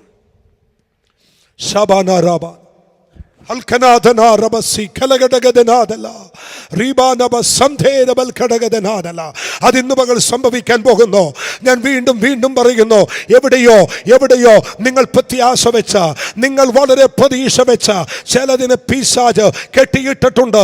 പിശാച് ചിലതിനെ ബന്ധിച്ചു വെച്ചിട്ടുണ്ട്. അതിനെ പുറത്തു കൊണ്ടുവരുന്ന ഒരു ദിവസമായിരിക്കും ഇന്ന് എന്ന് ആത്മാവിൽ ഞാൻ ദൂത് പറയുന്നു. വിശ്വസിക്കുന്നവർക്ക് ഞാൻ എൻ്റെ ദൈവത്തിന് സ്തോത്രം ചെയ്യുന്നു. അക്കരയ്ക്ക് പോകാൻ 2.5 ഗോത്രം തയ്യാറായിട്ടില്ല. എന്നാൽ യോശുവയുടെ നേതൃത്വത്തിൽ അവരാ ദേശം പിടിച്ചടക്കി. യോശുവ മോശ പറഞ്ഞ വാഗ്ദത്ത പ്രകാരം ജനത്തിന് കനാൻ വിഭാഗിച്ചു കൊടുക്കാൻ തീരുമാനിക്കുന്നു. കനാൻ വിഭാഗിച്ചു കൊടുത്തത് 2 രീതിയിലാണ്. ഒന്ന്, ചീട്ടിട്ട്, ഗോത്രങ്ങളുടെ ചീട്ടിട്ട് ദൈവം ആ ചീട്ടിട്ടതിനനുസരിച്ച്, ചീട്ടിനകത്ത് വന്നതിനനുസരിച്ച് ജനത്തിന് ദൈവം ദേശത്തെ വിഭാഗിച്ചു കൊടുത്തു. എന്നാൽ രണ്ടാമത് ദൈവം കൊടുത്തത് എങ്ങനെയാന്ന് ചോദിച്ചാൽ, അളവ് നൂല് പിടിച്ച്, ചരട് പിടിച്ച് അളന്ന് ദൈവം ജോഷുവ കൊടുത്തു. 2 രീതിയിലാണ് ദൈവം അല്ലെങ്കിൽ ജോഷുവയുടെ നേതൃത്വത്തിൽ ജനത്തിന് ഈ സ്ഥലം കൊടുത്തത്. 1, ചീട്ടിട്ടാണ് കൊടുത്തത്. 2, അളവ് നൂൽ പിടിച്ച് ചരട് പിടിച്ചളന്ന് കൊടുത്തു. എന്നാൽ ലേവിക്ക് മാത്രം ദൈവം വാഗ്ദത്തം കൊടുത്തില്ല. നിങ്ങൾക്കറിയാം, ലേവിക്ക് അവകാശം ദൈവം കൊടുത്തില്ല. എന്തുകൊണ്ട് ലേവിക്ക് കൊടുത്തില്ല എന്ന് ചോദിച്ചാൽ, ലേവിയുടെ അവകാശം ദൈവം തന്നെയായിരുന്നു. എന്നും ഓർക്കണം കേട്ടോ. ദൈവത്തെ സേവിക്കുന്ന, ദൈവത്തെ ആരാധിക്കുന്ന, ദൈവത്തിന് വേണ്ടി ജീവിക്കുന്ന, ദൈവത്തിന് വേണ്ടി സദാസമയം ഇറങ്ങിത്തിരിച്ച ഒരു ദൈവ പൈതലിൻ്റെ അവകാശം ദൈവം തന്നെയാണ്. ദൈവമാണ് നിനക്ക് അവകാശം. ദൈവത്തെ കിട്ടിയാൽ പിന്നെ നിനക്ക് എന്താ വേണ്ടത്? ഞാൻ ഇങ്ങനെ പറയാറുണ്ട്, റോമാലേഖനത്തിൽ അപ്പോസ്തലനായ പൗലോസ് പറയുന്നു, സ്വന്തം പുത്രനെ ആദരിക്കാതെ നമുക്ക് എല്ലാവർക്കും വേണ്ടി ഏൽപ്പിച്ചു തന്നവൻ അവനോട് കൂടെ സകലതും നൽകാതിരിക്കുമോ? അതെ, ദൈവത്തെ നമുക്ക് കിട്ടിയാൽ പിന്നെ എന്താ വേണ്ടത്? 24-ാം സങ്കീർത്തനം പറയുന്നു, ഭൂമിയും അതിന്റെ പൂർണ്ണതയും ഭൂതലവും അതിലെ നിവാസികളും യഹോവയ്ക്കുള്ളതാകുന്നു. ഈ ഭൂമി മുഴുവൻ അവൻ്റെതല്ലേ? ഈ ഭൂതലം മുഴുവൻ അവൻ്റെതല്ലേ? അതുകൊണ്ടാണ് സങ്കീർത്തനത്തിൽ പറയുന്നത്, എന്നോട് ചോദിച്ചു കൊള്ളുക, ഞാൻ നിനക്ക് ഭൂമിയുടെ അറ്റങ്ങളെ കൈവശമായി തരും. ഒരു ചെറിയ ദൈവത്തെ അല്ല സേവിക്കുന്നത്, ഈ അഖിലാണ്ടത്തിന്റെ ദൈവത്തെയാണ്. ഒരു കുട്ടി ദൈവത്തെ അല്ല സേവിക്കുന്നത്, സകലതും സൃഷ്ടിപ്പൻ കഴിച്ച അല്ലെങ്കിൽ സൃഷ്ടിയുടെ വൈഭവമായ ദൈവത്തെയാണ് നീ സേവിക്കുന്നത്. അതുകൊണ്ട് വിശ്വസിക്ക്, നിനക്ക് സകലതും തരാൻ എൻ്റെ ദൈവം വിശ്വസ്തനാണ്. ലേവിക്ക് ദൈവമായിരുന്നു അവകാശം. ഒന്നും ഓർക്കണം കേട്ടോ, നമ്മുടെ അവകാശം നമ്മുടെ ദൈവമാണ്. ആ ദൈവത്തെ കിട്ടിയാൽ എന്താണ് നിങ്ങൾക്ക് വേണ്ടത്? എഫേസ്യർക്ക് ലേഖനം എഴുതുമ്പോൾ അപ്പോസ്തലനായ പൗലോസ് പറയുന്നു, സ്വർഗത്തിലെ എഫേസ്യർ 1:3 സ്വർഗത്തിലെ സകല ആത്മീയ അനുഗ്രഹത്താലും അവൻ നിങ്ങളെ ക്രിസ്തുയേശുവിനാൽ അനുഗ്രഹിച്ചിരിക്കുന്നു. അപ്പൊ സ്വർഗത്തിലെ സകല അനുഗ്രഹങ്ങളും ദൈവം നമ്മുടെ മേൽ പകർന്നിരിക്കുന്നു, നമ്മുടെ മേലിട്ടിരിക്കുന്നു. ആരും ഭാരപ്പെടരുത്, ആരും നിരാശപ്പെടരുത്. ദൈവം നിനക്ക് അവകാശമായിട്ടുണ്ട്. സകലതും നിന്റെ അടുക്കലുണ്ടെന്ന് നിങ്ങൾ വിശ്വസിച്ചുകൊണ്ട് ദൈവത്തിനും നന്ദി പറയണം. ഞാൻ മടങ്ങി വരാം. അങ്ങനെ യോശുവ എല്ലാവർക്കും അവകാശം വീതിച്ചു കൊടുക്കുമ്പോൾ യഹൂദ ഗോത്രത്തിന് കുടുംബമായി ചില സ്ഥലം അവകാശമായി കൊടുത്തു. ആ സ്ഥലം ഏതായിരുന്നു എന്നുള്ളത് നിങ്ങൾ 15-ാം അധ്യായം 62-ാമത്തെ വാക്യം നിങ്ങളൊന്ന് ശ്രദ്ധിച്ചാൽ മതി. 62-ാമത്തെ വാക്യം അവിടെ ഇങ്ങനെയാണ് പറയുന്നത്, മിഥിൻ, സെഖാഗ, നിബ്സാൻ, ഇർഹമലേഖ്, എൻഗദി, ഇങ്ങനെ 6 പട്ടണങ്ങളും അവയുടെ ഗ്രാമങ്ങളും. ഒന്നുകൂടി നിങ്ങൾ ശ്രദ്ധിച്ചാട്ടെ, ഇങ്ങനെ 6 പട്ടണങ്ങളും അവയുടെ ഗ്രാമങ്ങളും, 6 സിറ്റിയും അതിൻ്റെ ഉൾഗ്രാമങ്ങളും യഹൂദയ്ക്ക് ദൈവം നൽകി കൊടുത്തു. ഏത് സ്ഥലമാ കൊടുത്തോന്ന് നിങ്ങൾ ശ്രദ്ധിച്ചേ. മിഥിൻ, സെഖാഗ, നിബ്സാൻ, ഇർഹമലേഖ്, എൻഗദി. അതിൻ്റെ അവസാനത്തെ വാക്യം നിങ്ങൾ ശ്രദ്ധിക്കണം. അവിടെ എൻഗദി എന്ന ഒരു പട്ടണമുണ്ട്. എൻഗദി എന്ന ഒരു പട്ടണം നിങ്ങൾ അറിയണം കേട്ടോ. ഏതാണ് ഈ എൻഗദി എന്ന പട്ടണം? ഞാൻ ആദ്യം പറഞ്ഞില്ലേ, അമോര്യയുടെ ദേശമെന്ന് പറയുന്ന, അമോര്യയുടെ സ്ഥലമെന്ന് പറയുന്ന ഹസസോൻ താമാർ എന്ന് പറയുന്ന സ്ഥലമില്ലേ, ആ സ്ഥലം തന്നെയാണ് ഏൻഗതി എന്ന് പറയുന്ന സ്ഥലം. എന്ന് വെച്ചാലേ ജാതികളുടെ പട്ടണം, ജാതികൾ കൈവശമാക്കി വെച്ച പട്ടണം. ആഭിചാരത്തിന്റെയും മന്ത്രവാദത്തിന്റെയും പിശാചിന്റെ ഈറ്റില്ലമായി തീർന്ന ആ അസസോൻ താമാർ എന്ന് പറയുന്ന, അല്ലെങ്കിൽ അതിന് മറ്റൊരു പേരാണ് ഏൻഗതി എന്ന് പറയുന്ന ആ പേരുള്ള പട്ടണം ദൈവം ആർക്ക് കൊടുത്തു? യഹൂദയ്ക്ക് കൊടുത്തു. ഇനി ഏൻഗതി എന്ന വാക്ക് നിങ്ങൾക്ക് മനസ്സിലാകാൻ ഞാനൊരു വാക്യം തരാം, എന്നിട്ട് ഞാൻ അതിൽ തിരിച്ചു വരാം. 2 ദിനവൃത്താന്ത പുസ്തകം 20-ാം അധ്യായം 1-ാമത്തെ വാക്യം നിങ്ങൾ വായിക്കണം, എന്നിട്ട് നമുക്ക് മടങ്ങി വരാം. അവിടെ ഇങ്ങനെ പറയുന്നു, അതിൻ്റെ ശേഷം മോഭാബിയരും അമ്മോന്യരും അവരോടുകൂടെ മെയൂന്യരിൽ ചിലരും യഹോശാഫാത്തിന്റെ നേരെ യുദ്ധത്തിന് വന്നു. 2-ാമത്തെ വാക്യം അവിടെ ഇങ്ങനെയാണ് നമ്മൾ വായിക്കുന്നത്, ചിലർ വന്ന് യഹോശാഫാത്തിനോട് പറഞ്ഞു, വലിയൊരു ജനസമൂഹം കടലിനക്കരെ നിന്നു, അരാമിൽ നിന്ന് നിന്റെ നേരെ വരുന്നു. ഇതാ അവർ ഏൻഗതി എന്ന അസസോൻ താമാറിലുണ്ട്. അപ്പൊ ഏൻഗതി എന്ന അസസോൻ താമാറിൽ, അപ്പൊ ഏൻഗതിയും ഹസസോൻ താമാറും രണ്ടും രണ്ടല്ല, രണ്ടും ഒന്നാണ്. ഹസസോൻ താമാർ എന്ന് ഉൽപ്പത്തി 14 വായിച്ച ആ പേരുണ്ടല്ലോ, 2 ദിനവൃത്താന്ത പുസ്തകം 20:2 വന്നപ്പോൾ അതിൻ്റെ പേര് ഏൻഗതി എന്ന പേരായി. എന്നാൽ ഈ ഏൻഗതി എന്ന പേര് വന്നപ്പോൾ അതിന് ഒരർത്ഥം കൂടിയുണ്ട് വേദപുസ്തകത്തിൽ. എന്താണ് ഏൻഗതി എന്ന വാക്കിന്റെ അർത്ഥം?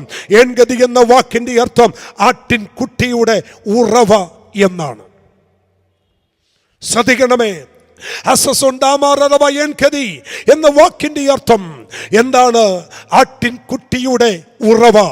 ഒന്ന് ശ്രദ്ധിക്കണമേ, അമോര്യർ കൈവശം പിടിച്ചു വെച്ച സ്ഥലം ഏതാണെന്നറിയണ്ടേ? അമോര്യർ കൈവശം അടച്ചു വെച്ച സ്ഥലം ഏതാണെന്നറിയണ്ടേ? അവർ ആധിപത്യം പറഞ്ഞ സ്ഥലം ഏതാണെന്നറിയണ്ടേ? ആട്ടിൻകുട്ടിയുടെ ഉറവയായി തീരേണ്ട ഏൻഗതിയാണ് പിശാച് കൈവശമാക്കി വെച്ചത്. ഈ പകലാത്മാവിൻ ഞാൻ പറയുന്നു, കർത്താവ് പറഞ്ഞു, ഞാൻ ഇടയൻ, നിങ്ങൾ ആടുകളാണ്. ആടുകൾ കുടിച്ച് തൃപ്തി പ്രാപിക്കേണ്ട ചില ഉറവകൾ പിശാച് കൈവശമാക്കി വെച്ചിട്ടുണ്ട്. അതെ, ആട്ടിൻകുട്ടികൾ കുടിച്ച് ദാഹം തീരേണ്ട ചില ഉറവകൾ, ദാഹം തീർക്കേണ്ട ചില ഉറവകൾ ദുഷ്ട പിശാച് കൈവശം പറഞ്ഞ് എന്റേതാണ്, അത് എനിക്കുള്ളതാന്ന് പറഞ്ഞ് ജാതീയ സ്ഥലം പോലെ കൈവശമാക്കി വെച്ച ചില ഏൻഗതികൾ ഇന്ന് പകൽക്കാലം നിനക്ക് വേണ്ടി റീഓപ്പൺ ചെയ്ത് ദൈവം തരുമെന്ന് വിശ്വസിക്കുന്നവർക്ക് ഞാൻ എൻ്റെ ദൈവത്തിന് സ്തോത്രം ചെയ്യുന്നു. ഒരു ദൂത് ഇതിനോടുള്ള ബന്ധത്തിൽ ആത്മാവ് ഇടപെടുന്നു. അബ്രഹാം കുഴിച്ച ചില കിണർ ഫെലിസ്ത്യ മല്ലന്മാർ പണ്ട് മണ്ണിട്ട് മൂടി. അബ്രഹാം കുഴിച്ചതും ഫെലിസ്ത്യ മല്ലന്മാർ മണ്ണിട്ട് മൂടിയതുമായ ആ കിണറുകൾ ദൈവം രണ്ടാമത് കുഴിപ്പിച്ചു ഒരു ഇസഹാക്കിനെ കൊണ്ട്.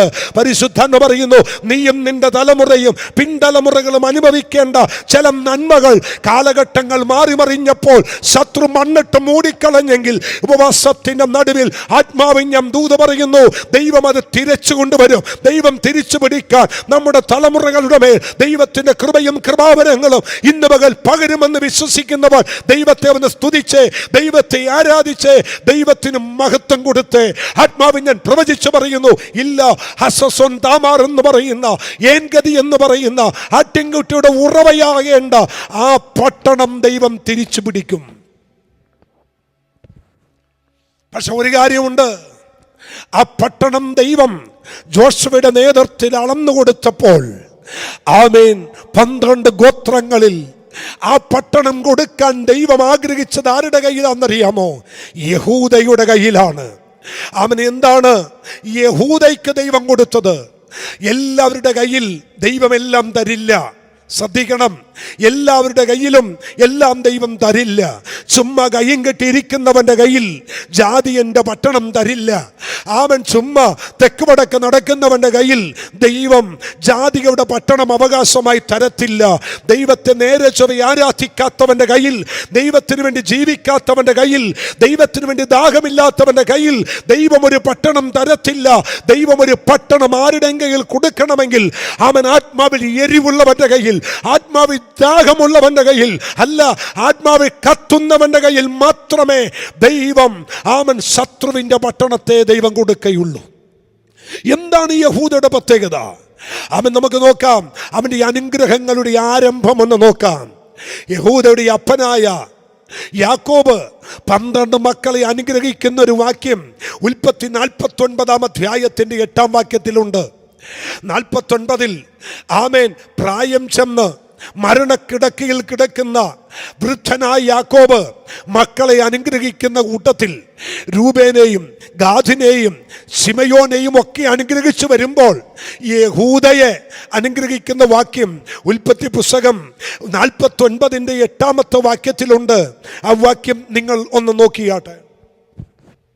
യഹൂദേ, സഹോദരന്മാർ നിന്നെ പുകഴ്ത്തും, നിന്റെ കൈ ശത്രുക്കളുടെ കഴുത്തിലിരിക്കും, അപ്പന്റെ മക്കൾ നിന്റെ മുമ്പിൽ നമസ്കരിക്കും. ദൈവമക്കളെ, വാസ്തവത്തിൽ ഇതൊരു പ്രവചന ശബ്ദമാണ് കേട്ടോ. ഈ തിരുവെഴുത്ത് വാഴ്ത്തപ്പെട്ടവനായ മശകിയെ കുറിച്ചുള്ളൊരു തിരുവെഴുത്തും കൂടിയാണ് കേട്ടോ. യഹൂദയുടെ യഹൂദാ ഗോത്രത്തിൽ നിന്നും പുറത്തു വന്ന കർത്താവായ യേശു ക്രിസ്തുവിന്റെ കയ്യ് ശത്രുവിന്റെ കഴുത്തിലായിരുന്നു. അല്ല, തിരുവചനത്തിൽ ലേഖനത്തിൽ പറയുന്നത് ശത്രുവിന്റെ തലയെ തകർത്തെന്നല്ലേ, അവനെ ആയുധവർഗം എപ്പിച്ചെന്നല്ലേ. അങ്ങനെയാണെങ്കിൽ ഇവിടെ പറയുന്നു, യഹൂദേ, സഹോദരന്മാർ നിന്നെ പുകഴ്ത്തും, നിന്റെ കൈ ശത്രുവിന്റെ കഴുത്തിലിരിക്കും. അതെ, ശത്രുവിന്റെ കൈ നിന്റെ കഴുത്തിലിരിക്കുന്നവനെ ദൈവം പട്ടണമേൽപ്പിക്കത്തില്ല. എന്നും പോരാട്ടവും എന്നും പ്രശ്നവും ഒന്നിനെയും അതിജീവിക്കാൻ കഴിയാത്ത ഒരുവന്റെ കയ്യിലേക്ക് ദൈവം പട്ടണത്തെ തരികയില്ല. ദൈവം ഒരുവന്റെ കയ്യിൽ എന്തെങ്കിലും ഏൽപ്പിക്കാൻ ആഗ്രഹിക്കുന്ന ആരുടെ കയ്യിലാണെന്നറിയാമോ?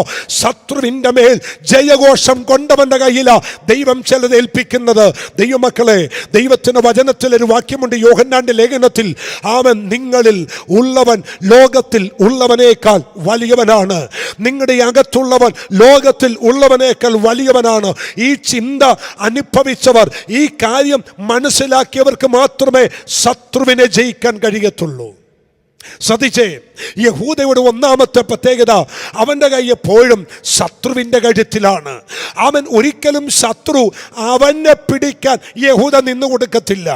എന്തുകൊണ്ട് യഹൂദയ്ക്ക് ശത്രുവിന്റെ കഴുത്തിൽ പിടിക്കാൻ കഴിയുന്നു എന്ന് നിങ്ങൾ ചിന്തിക്കണം. എന്താ കാര്യം?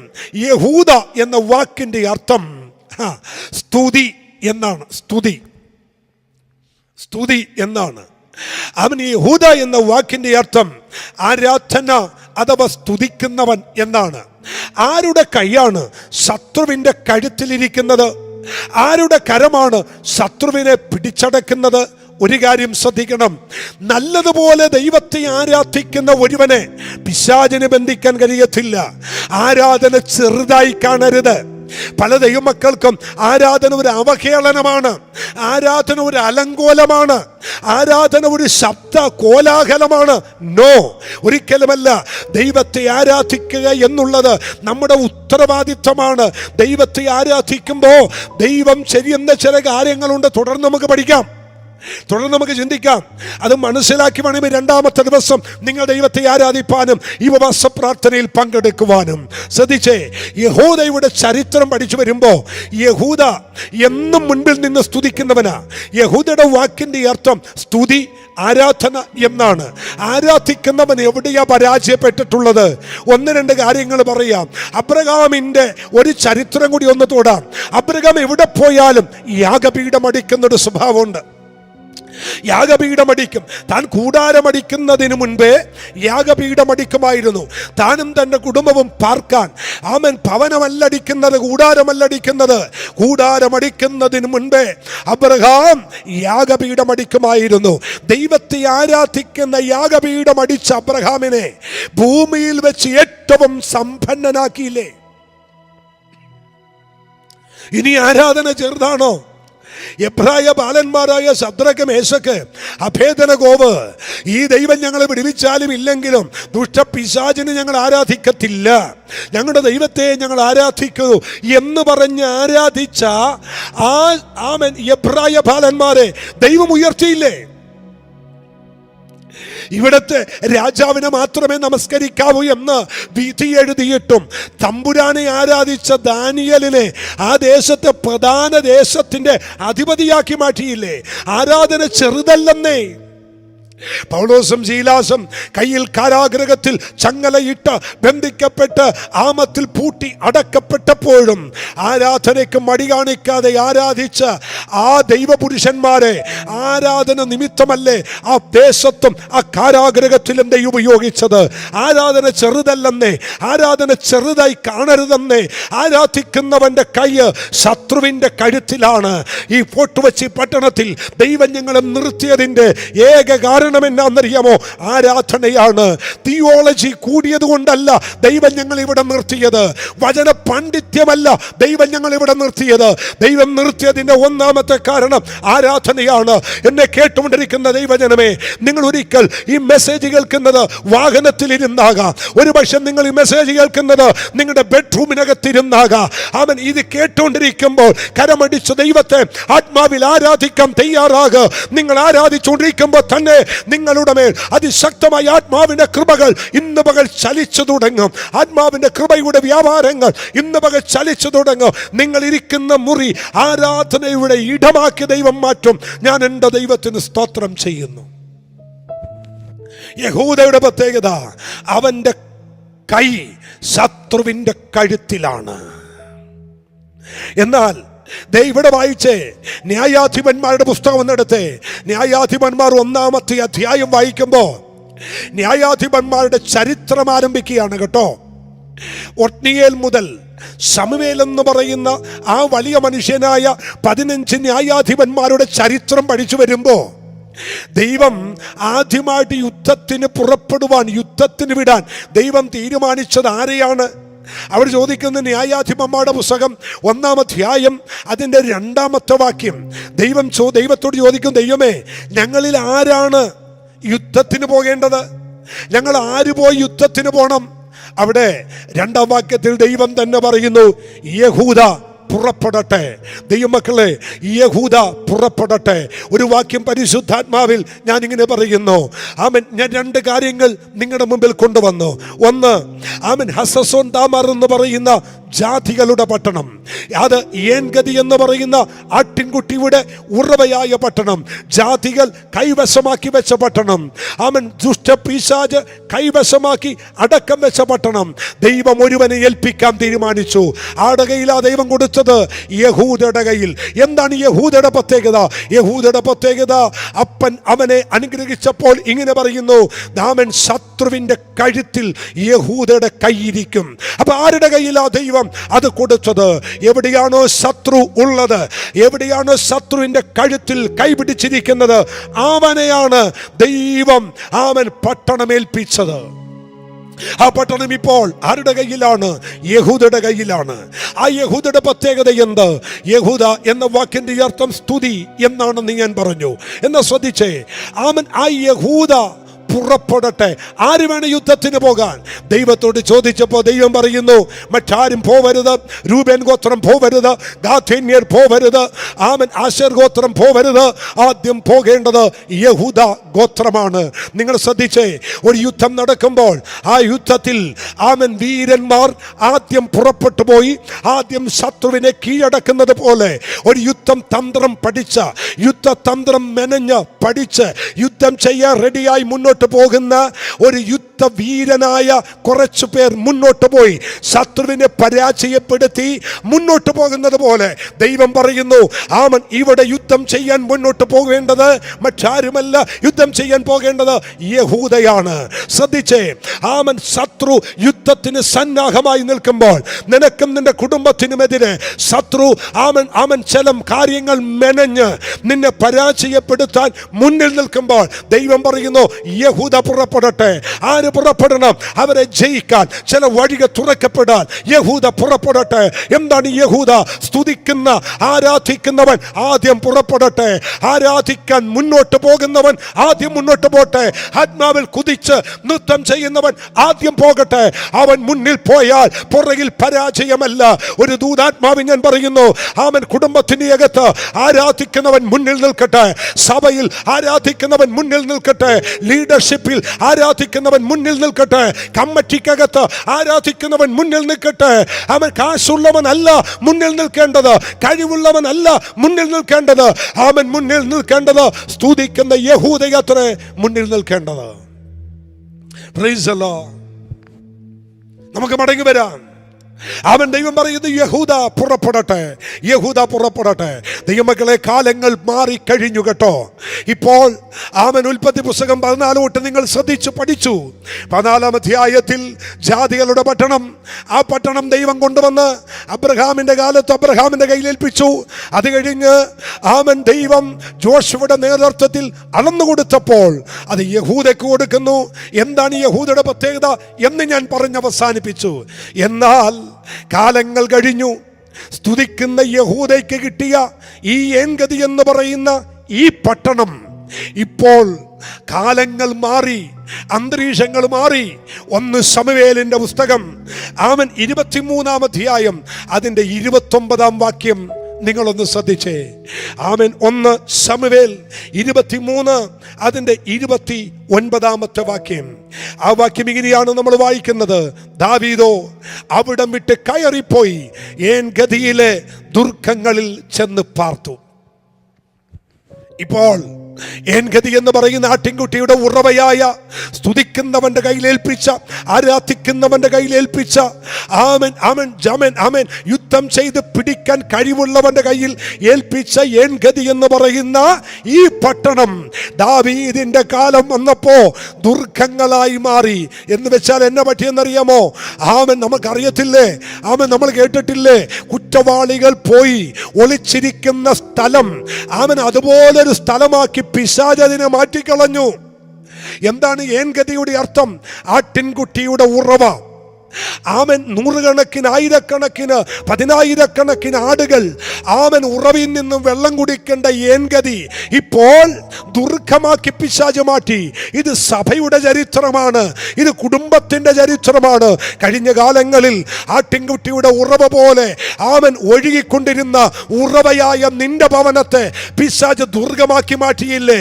സന്ധ്യ പ്രാർത്ഥനയ്ക്ക് ആരാധിച്ച് തകർത്ത് നൃത്തം ചെയ്ത് അന്യഭാഷയിൽ ആരാധിച്ചുകൊണ്ടിരുന്ന ഒരു ഉറവയായ ഏൻഗതി എന്ന് പറയുന്ന നിന്റെ ഭവനത്തെ പിശാച് ദുർഗമാക്കി മാറ്റിയില്ലേ? തിരിച്ചു പിടിക്കുന്ന ഒരു ദൈവകൃപ ഈ 2-ാമത്തെ ദിവസം വ്യാപരിക്കട്ടെ. മടങ്ങി വരാം. അവൻ 1 ശമൂവേൽ 24-ാം അധ്യായം അതിന് 1-ാം വാക്യം വായിക്കുമ്പോൾ അവിടെ ഇങ്ങനെ വായിക്കുന്നുണ്ട്. ആമൻ ദാവീദ്, ആമൻ ശൗല് ഫെലിസ്ത്യരെ ഓടിച്ചു കളഞ്ഞിട്ട് മടങ്ങി വന്നപ്പോൾ ദാവീദ് ഏൻഗതി മരുഭൂമിയിലുണ്ടെന്ന് അറിവ് കിട്ടി. ഇപ്പോൾ അത് ഡ്രൈ ആയി മാറി, അത് മരുഭൂമിയായി മാറി. എനിക്കറിയാം, കാലങ്ങൾക്ക് മുമ്പേ ആമൻ ഉറവ പോലെ ആമൻ നീന്തി തുടിച്ച് നരിയാണിയോളമല്ല, മുട്ടോളമല്ല, അരയോളം പോരാ എന്ന് പറഞ്ഞ് നീന്തി തുടിച്ചാരാധിച്ച് ദൈവമഹത്വം കണ്ട പല സഭകളും ഇന്ന് മരുഭൂമിക്ക് തുല്യമായി മാറി. ആട്ടിൻകുട്ടിയുടെ ഉറവയായ ഏൻഗതി ഇപ്പോൾ എന്നാ പറ്റി? ഏൻഗതി ഇതാ മരുഭൂമിക്ക് തുല്യമായി. ദൈവസഭകൾ മരുഭൂമിക്ക് തുല്യമായി. അവൻ ആരാധനയില്ല, അവൻ ദൈവപ്രവൃത്തിയില്ല. ആത്മാവിന്റെ പ്രവൃത്തികളെ മരിപ്പിച്ചു കളഞ്ഞ സഭ. അല്ലെങ്കിൽ ഒരുവൻ ആത്മാവിൽ ആരാധിക്കാൻ എഴുന്നേറ്റാൽ, ഒരുവൻ ആത്മാവിൽ നീന്തി തുടിക്കാൻ എഴുന്നേറ്റാൽ അവനെതിരെ അവൻ കരഘോഷങ്ങളുമായി എഴുന്നേൽക്കുന്ന ഒരുപറ്റം ആത്മീയ ഗുണ്ട നേതാക്കന്മാർ അവൻ നമ്മുടെ ആലയങ്ങളിൽ, നമ്മുടെ ആത്മീയ ഗോളത്തിൽ എഴുന്നേറ്റ് നിൽക്കുമ്പോൾ നമ്മുടെ ആത്മീയ ഗോളം മുഴുവൻ മരുഭൂമിയായി മാറിയെങ്കിൽ ഈ 21 വർഷത്തെ ഉപവാസ പ്രാർത്ഥനയിൽ ആത്മാവിൻ ഞാൻ പറയട്ടെ, മരുഭൂമികൾ മാറി ഒരു നീരൊഴുക്കിന്റെ ആയിരക്കണക്കിന്, പതിനായിരക്കണക്കിന്, ലക്ഷക്കണക്കിന് ആടുകൾക്ക് വെള്ളം കുടിക്കുന്ന ഉറവയാക്കി ദൈവസഭകളെ, കുടുംബങ്ങളെ ദൈവം മാറ്റട്ടെ എന്ന് ഞാൻ ആത്മാവിൽ ദൂത് പറയുന്നു. തിരിച്ചു വരാ. ആമൻ ആമൻ 2 തിരുവൃത്താന്തം 20-ാം അധ്യായം 1-ാമത്തെ വാക്യം. അവൻ അവിടെ ഇങ്ങനെ പറയുന്നു, അതിന്റെ ശേഷം മോബാബിയരും അമോന്യരും അവരോടുകൂടെ മെയൂന്യരിൽ ചിലരും യഹോശാഫാത്തിന്റെ നേരെ യുദ്ധത്തിന് വന്നു. 2-ാം വാക്യം. അവരെവിടെയാ യുദ്ധത്തിന് വന്നത്? ചിലർ വന്ന് യഹോശാഫാത്തിനോട്, വലിയൊരു ജനസമൂഹം കടലക്കരെ നിന്നു, അരാമിൽ നിന്ന് നിന്റെ നേരെ വരുന്നു. ഇതാ അവർ ഏൻഗതി എന്ന അസ്വസോൻ താമാരിലുണ്ട്. ഇപ്പോൾ ഏൻഗതി എന്ന് പറയുന്ന അസ്വസോൻ താമാര് എന്തായി മാറി? യുദ്ധക്കളമായി മാറി. യഹോശാഫാത്തിന്റെ നേരെ യുദ്ധത്തിന് വന്നിരിക്കുന്ന ഇടം ഏൻഗതിയിലാണ്. ഞാൻ ആദ്യം പറഞ്ഞു, ആ ഉറവയെന്ന സ്തുതിക്കുന്ന യഹൂദക്ക് കൊടുത്ത ഏൻഗതി പിശാച് എന്താക്കി? ആരംഭത്തിൽ ദുർഗമാക്കി. രണ്ടാമത് അതിനെ മരുഭൂമിയാക്കി മാറ്റി. 3 അത് യുദ്ധക്കളമായി മാറി. ഇത് സഭയുടെ ചരിത്രമല്ലേ? പല സഭകളിലും ഇന്ന് ആരാധനയല്ല, യുദ്ധമല്ല നടക്കുന്നത്, സാക്ഷ്യത്തിലൂടെ യുദ്ധം, ആമൻ കമ്മിറ്റിയുടെ അകത്ത് യുദ്ധം എന്ന് വേണ്ട പലതരത്തിലും യുദ്ധങ്ങൾ മാത്രം നടക്കുമ്പോൾ ഈ പകൽ പരിശുദ്ധാത്മാവിൽ ഞാൻ വിളിച്ചു പറയുന്നു, ആ യുദ്ധം മാറിയേ പറ്റൂ. യുദ്ധം മാറി ആത്മാവിൻ്റെ നീരൊഴുക്ക് ഇതിനകത്തുണ്ടായേ പറ്റൂ. ഇന്ന് പകൽ ഒരു ഒഴുക്കിൻ്റെ ദിവസമാക്കി ദൈവം തീർക്കട്ടെ. ആ ആമൻ അന്തരീക്ഷം മാറാൻ എന്താ ചെയ്യേണ്ടത്? നമുക്ക് 1-2 വാക്യങ്ങൾ വായിക്കണം. അവൻ 20-ാമത്തെ അധ്യായം അതിന് 3-ാമത്തെ വാക്യം നിങ്ങൾ ശ്രദ്ധിച്ചേ. 20-ാം അധ്യായം അതിന് 3-ാമത്തെ വാക്യം. യഹോശാഫാത്ത് ഭയപ്പെട്ടു, യഹോവയെ അന്വേഷിപ്പാൻ താല്പര്യപ്പെട്ടു. ദൈവമക്കളെ, ഈ 2-ാമത്തെ ദിവസത്തെ ആത്മാവിന്റെ ദൂത് നിങ്ങൾ കേൾക്കുക. അവൻ 3 കാര്യങ്ങൾ ഒരിക്കൽ കൂടി ഞാൻ പറയുന്നു. 1 ദുർഗമായി പോയ സ്ഥലം, 2 മരുഭൂമിയായി പോയ സ്ഥലം, 3 യുദ്ധക്കളമായി പോയ സ്ഥലം. ഈ 3 അവൻ അന്തരീക്ഷങ്ങളാക്കി പിശാച് മാറ്റിക്കളഞ്ഞ ഈ സ്ഥലം തിരിച്ചു പിടിക്കാൻ ചെയ്യേണ്ട ഒരേ ഒരു കാര്യം എന്നാണെന്നറിയാമോ? യഹോശാഫാത്ത് ചെയ്തത്, താൻ യഹോവയെ അന്വേഷിപ്പാൻ തീരുമാനിച്ചു. ഒരൊറ്റ ദൂത് പരിശുദ്ധാത്മാവി പറയട്ടെ, നമ്മുടെ മരുഭൂമി മാറാൻ, നമ്മുടെ ദുർഗം മാറാൻ, നമ്മുടെ ആമൻ സ്തോത്ര ആമൻ നമ്മുടെ യുദ്ധക്കളം മാറാൻ ഒറ്റ കാര്യം, യഹോവയെ അന്വേഷിക്കുക. ആമൻ ദാവീദ് പറയുന്നു, ഞാൻ അതിരാവിലെ ഞാൻ യഹോവയെ അന്വേഷിക്കും. വരണ്ട സ്ഥലത്ത് ഞാൻ എൻ്റെ ദൈവത്തെ അന്വേഷിക്കും. ഒരു ദൂത് തിരിച്ചു പറയുന്നു, യഹോവയെ അന്വേഷിക്കുന്ന ഒരു തലമുറ എഴുന്നേറ്റാൽ അവൻ വരണ്ട അവസ്ഥ ദൈവം മാറ്റും. അവൻ 20-ാം അധ്യായം 6-ാമത്തെ വാക്യം നിങ്ങൾ ശ്രദ്ധിച്ചേ. 2 ദിനവൃത്താന്തം 20:6. 1 താൻ യഹോവയെ അന്വേഷിപ്പാൻ തുടങ്ങി. 2 അവൻ ഞങ്ങളുടെ പിതാക്കന്മാരുടെ ദൈവമായ യഹോവേ, നീ സ്വർഗസ്ഥനായ ദൈവമല്ലോ, നീ ജാതികളുടെ സകല രാജ്യങ്ങളെയും ഭരിക്കുന്നുവല്ലോ, ആർക്കും എതിർപ്പാൻ കഴിയാത്ത ശക്തിയും പരാക്രമവും നിനക്കുണ്ട്. 1 യഹോവയെ അന്വേഷിക്കാൻ തുടങ്ങി. 2 സംഭവിച്ച 2-ാമത്തെ കാര്യം എന്നാന്നറിയാമോ? യഹോശാഫാത്ത് സമ്മതിച്ചു. എന്താ സമ്മതിച്ചത്? യഹോശാഫാത്ത് പറഞ്ഞു, എനിക്ക് ശക്തിയില്ല, എനിക്ക് കഴിവില്ല. ഞങ്ങൾക്ക് കഴിവില്ല, പക്ഷെ നിനക്ക് കഴിവുണ്ട്. ദൈവമക്കളെ, ഇന്ന് പകൽ ആത്മാവിൽ ഒന്ന് ശ്രദ്ധിച്ച് 1 യഹോവയെ അന്വേഷിപ്പാൻ തുടങ്ങി. 2 സ്വയം യഹോശാഫാത്ത് പറഞ്ഞു, ഈ മരുഭൂമി മാറണമെങ്കിൽ, ഈ ദുർഗം മാറണമെങ്കിൽ, യുദ്ധക്കളം മാറണമെങ്കിൽ എനിക്ക് കഴിവുണ്ടെന്ന് പറഞ്ഞത് കൊണ്ട് കാര്യമില്ല, എനിക്ക് എന്തൊക്കെയോ ഒക്കുമെന്ന് പറഞ്ഞുകൊണ്ട് കാര്യമില്ല. ഞാൻ സമ്മതിക്കുന്നു, എനിക്ക് കഴിവില്ല. 3 ആമേൻ അതിന്റെ 20-ാമത്തെ വാക്യം ഒരു ഉപവാസം പ്രസിദ്ധപ്പെടുത്തി. ആ വാക്യം ശ്രദ്ധിക്കണം. യഹോശാഫാത്ത് ഭയപ്പെട്ട് യഹോവയെ അന്വേഷിപ്പാൻ താല്പര്യപ്പെട്ടു. യഹൂദയിലൊക്കെയും ഒരു ഉപവാസം പ്രസിദ്ധപ്പെടുത്തി. 3 വാക്യങ്ങൾ ദൈവമക്കൾ ശ്രദ്ധിക്കണമേ. ആമേൻ യുദ്ധക്കളം മാറാൻ, മരുഭൂമി മാറാൻ ആമൻ ചെയ്യേണ്ട 1-2 കാര്യങ്ങൾ ആത്മാവിൽ പറഞ്ഞു. 1 യഹോവയെ അന്വേഷിപ്പാൻ തുടങ്ങി. 2 അവര് പറഞ്ഞു, ഞങ്ങൾക്ക് കഴിവില്ല, നിനക്ക് കഴിവുണ്ടെന്ന് പറഞ്ഞു. 3 ഒരു ഉപവാസം പ്രസിദ്ധപ്പെടുത്താൻ തുടങ്ങി. എന്നാൽ 20-ാം അധ്യായം 12-ാമത്തെ വാക്യം ഒന്ന് വായിച്ചേ. 20-ാം അധ്യായം 12-ാമത്തെ വാക്യം. ഞങ്ങളുടെ ദൈവമേ, നീ അവരെ ന്യായം വിധിക്കയില്ലയോ? ഞങ്ങളുടെ നേരെ വരുന്ന ഈ വലിയ സമൂഹത്തോട് എതിർപ്പാൻ ഞങ്ങൾക്ക് ശക്തിയില്ല. ആദ്യം പറഞ്ഞു എനിക്ക് ശക്തിയില്ല, രണ്ടാമത് പറയുന്നു ഞങ്ങൾക്ക് ശക്തിയില്ല. അവൻ ശ്രദ്ധിക്കുക, മരുഭൂമി മാറാൻ, യുദ്ധം മാറാൻ, ശത്രു പരാജയപ്പെടാൻ ഒരൊറ്റ കാര്യം ചെയ്താൽ മതി. ഇന്ന് പകൽ നീ ഇരിക്കുന്നിടത്ത് പറ, ഞങ്ങളെ കേട്ടുകൊണ്ടിരിക്കുന്ന ദൈവജന എവിടെ ഇരുന്നാണോ കേട്ടുകൊണ്ടിരിക്കുന്നത് അവിടെ ഇരുന്ന് പറ, കർത്താവേ, ഇന്നു മുതൽ ഞാൻ അങ്ങയെ അന്വേഷിക്കാൻ തുടങ്ങുന്നു, അങ്ങയെ അന്വേഷിക്കാൻ തുടങ്ങുന്നു. എൻ്റെ കുടുംബത്തിനകത്തെ യുദ്ധക്കളം മാറുവാൻ, എൻ്റെ സഭക്കകത്ത് യുദ്ധക്കളം മാറുവാൻ, എൻ്റെ ബിസിനസ്സിനകത്ത് യുദ്ധം മാറുവാൻ, ആ മരുഭൂമി മാറുവാൻ ഞാൻ ഇപ്പോൾ സമ്മതിക്കുന്നു.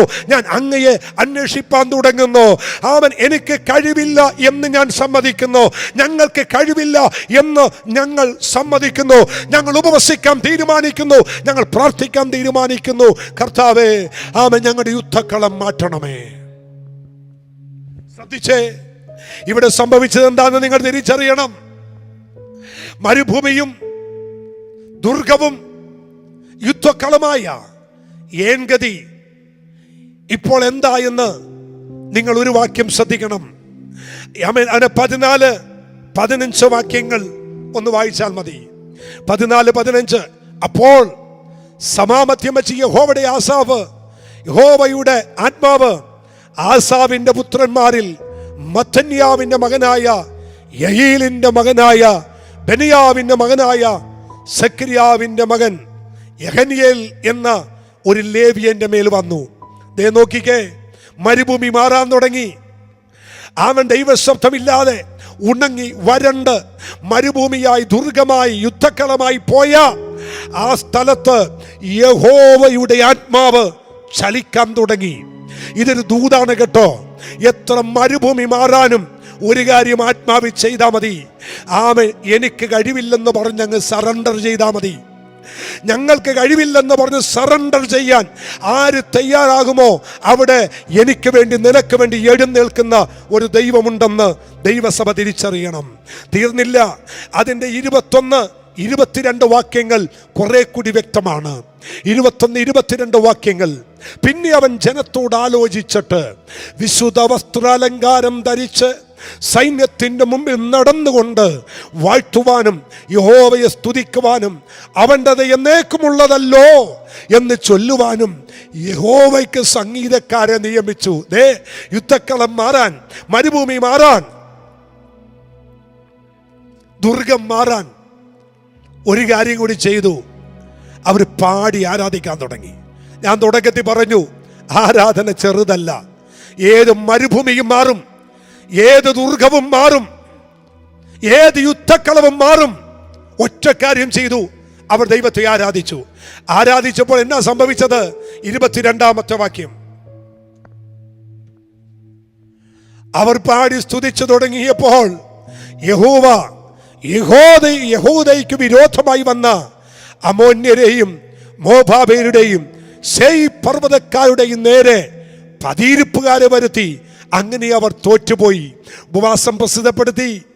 യഹോവയെ അന്വേഷിപ്പാൻ തുടങ്ങി. ഞങ്ങൾക്ക് കഴിവില്ലെന്ന് പറഞ്ഞു. വ്യക്തിപരമായി പറഞ്ഞു, എനിക്ക് കഴിവില്ലെന്ന് പറഞ്ഞു. ദൈവത്തെ പാടി ആരാധിക്കാൻ തുടങ്ങി. ഇത്രയും കാര്യം യഹോശാഫാത്ത് ചെയ്തപ്പോ ഏൻഗതിയിൽ ഹസസോന്താമാർ എന്ന് പറയുന്ന ആ സ്ഥലത്ത് യുദ്ധത്തിന് വന്ന് അണിനിരന്ന ശത്രു സൈന്യം മുഴുവൻ പരാജയപ്പെട്ടു പോയി. ഈ 2ാമത്തെ ദിവസം ആത്മാവിൽ ഞങ്ങളെ ലൈവിൽ കേട്ടുകൊണ്ടിരിക്കുന്ന ദൈവജനത്തോട് ആത്മാവിൽ ഞാൻ പ്രവചനദൂത പറയുന്നു, എവിടെയാണോ ശത്രു ഉയർന്നു നിൽക്കുന്നു എന്ന് തോന്നിയത് അവിടെ അവന്റെ പരാജയം കാണാൻ പോകുകയാണ്. ഇതൊരു പ്രവചന ശബ്ദമാണ്. അതെ, ഏതൊക്കെയോ കുടുംബങ്ങളുടെ അകത്ത് ഇന്നലകളിൽ അവൻ വിജയിച്ച് നിന്നെങ്കിൽ, ഇന്നലകളിൽ അവൻ ഉയർന്നു നിന്നെങ്കിൽ, പരിശുദ്ധൻ പറയുന്നു ഇല്ല ഇല്ല ഇല്ല, ഇനി അവൻ ഉയരുകയില്ല. നീ ആരാധിക്കാൻ തുടങ്ങിയപ്പോൾ, നീ യഹോവയെ അന്വേഷിക്കാൻ തുടങ്ങിയപ്പോൾ, അവൻ എനിക്ക് കഴിവില്ലെന്ന് പറഞ്ഞപ്പോൾ, ഞങ്ങൾക്ക് കഴിവില്ലെന്ന് പറഞ്ഞപ്പോൾ, അവൻ ദൈവസന്നിധിയിൽ ഉപവസിക്കാൻ തീരുമാനിച്ചപ്പോൾ, നിനക്കെതിരെ എഴുന്നേറ്റ ശത്രുവിന്റെ മുമ്പിൽ അവൻ ദൈവം പതിയിരിപ്പുകാരെ വരുത്തി അവരെ പരാജയപ്പെടുത്താൻ ഈ ദൈവം വിശ്വസ്തനായ ദൈവമാണ്. അവസാനമായി 2 കാര്യം കൂടി പറഞ്ഞ് ഞാൻ ഈ വാക്ക് ചുരുക്കാൻ കേട്ടോ. മരുഭൂമി മാറണം. നമുക്കറിയാം, മരുഭൂമി എന്ന് പറയുന്നത് വളരെ ഡ്രൈ ആയ ഏരിയയാണ്. ആ ഡ്രൈ ആയ മരുഭൂമി മാറണമെങ്കിൽ ഒരു മഴ പെയ്തേ പറ്റൂ. ഒന്നെങ്കിൽ ഒരു മഴ പെയ്യണം, അല്ലെങ്കിൽ ഒരു നദി പുറപ്പെടണം. മരുഭൂമിയിലെ ഏകാന്തതയും ഡ്രൈനൻസും മാറണമെങ്കിൽ ഒരു നദി പുറപ്പെട്ടേ പറ്റൂ, അല്ലെങ്കിൽ ഒരു മഴ പെയ്തേ പറ്റൂ. അങ്ങനെയാണെങ്കിൽ പിശാച് കൊണ്ടുവന്നിട്ട മരുഭൂമി മാറാൻ ദൈവം ആഗ്രഹിക്കുന്ന ഒന്നുണ്ട്. എന്താണ്? ഒരു നദിയുണ്ട്. ആ നദി ഒഴുകണം. ഏതാണ് ആ നദി? സങ്കീർത്തനം 46 ആമൻ ഒന്നിട്ട മോനെ 46 അതിന്റെ 4-ാമത്തെ വാക്യത്തിൽ പറയുന്നു, ഒരു നദിയുണ്ട്, ഒരു നദിയുണ്ട്, ഒരു നദിയുണ്ട്. ഏതാണ് ആ നദി? ആമൻ സങ്കീർത്തനം 46 അതിന്റെ 4-ാമത്തെ വാക്യമാണ്. ഒരു നദിയുണ്ട്, അതിന്റെ തോടുകൾ ദൈവ നഗരത്തെ, അത്യുന്നതന്റെ വിശുദ്ധ നിവാസത്തെ തന്നെ സന്തോഷിപ്പിക്കുന്നു. ദൈവമക്കളെ, ഒരു നദിയുണ്ട്. ഏത് മരുഭൂമിയെയോ മലർവാടിയാക്കി തീർക്കുന്ന ഒരു നദിയുണ്ട്. ഏത് യുദ്ധക്കളത്തെയും മാറ്റുവാൻ, ഏത് ദുർഗത്തെയും മാറ്റുവാൻ ഒരു നദിയുണ്ട്, ഒരു നദിയുണ്ട്, ഒരു നദിയുണ്ട്. ആ നദി ഏതാണെന്ന് അറിയണ്ടേ? ദൈവം ഏദം പൂങ്കാവനം ഉണ്ടാക്കിയിട്ട്, ഏദം തോട്ടം ഉണ്ടാക്കിയിട്ട്, ഏദം നനക്കാൻ ദൈവം ഒരു നദിയെ പുറപ്പെടുവിച്ചു. ആ നദി 4 ശാഖയായി പുറപ്പെട്ടു. ആ നദി ഒഴുകി ചെന്നിടത്ത് മേൽത്തരമായ പൊന്നുകൾ ഉണ്ടായിരുന്നു. മേൽത്തരമായ ആമൻ ഗോമേധകം, ആമൻ നല്ല വിലപിടിപ്പുള്ള പൊന്ന്, വൈഡൂര്യം എന്നിത്യാദി കാര്യങ്ങൾ ഉണ്ടായിരുന്നു. ഏദം തോട്ടത്തിൽ ഏദം നനക്കാൻ പുറപ്പെട്ട നദി ആത്മാവിന്റെ നിഴലാണ്. ഇത് പരിശുദ്ധാത്മാവിന്റെ നിഴലാണ്.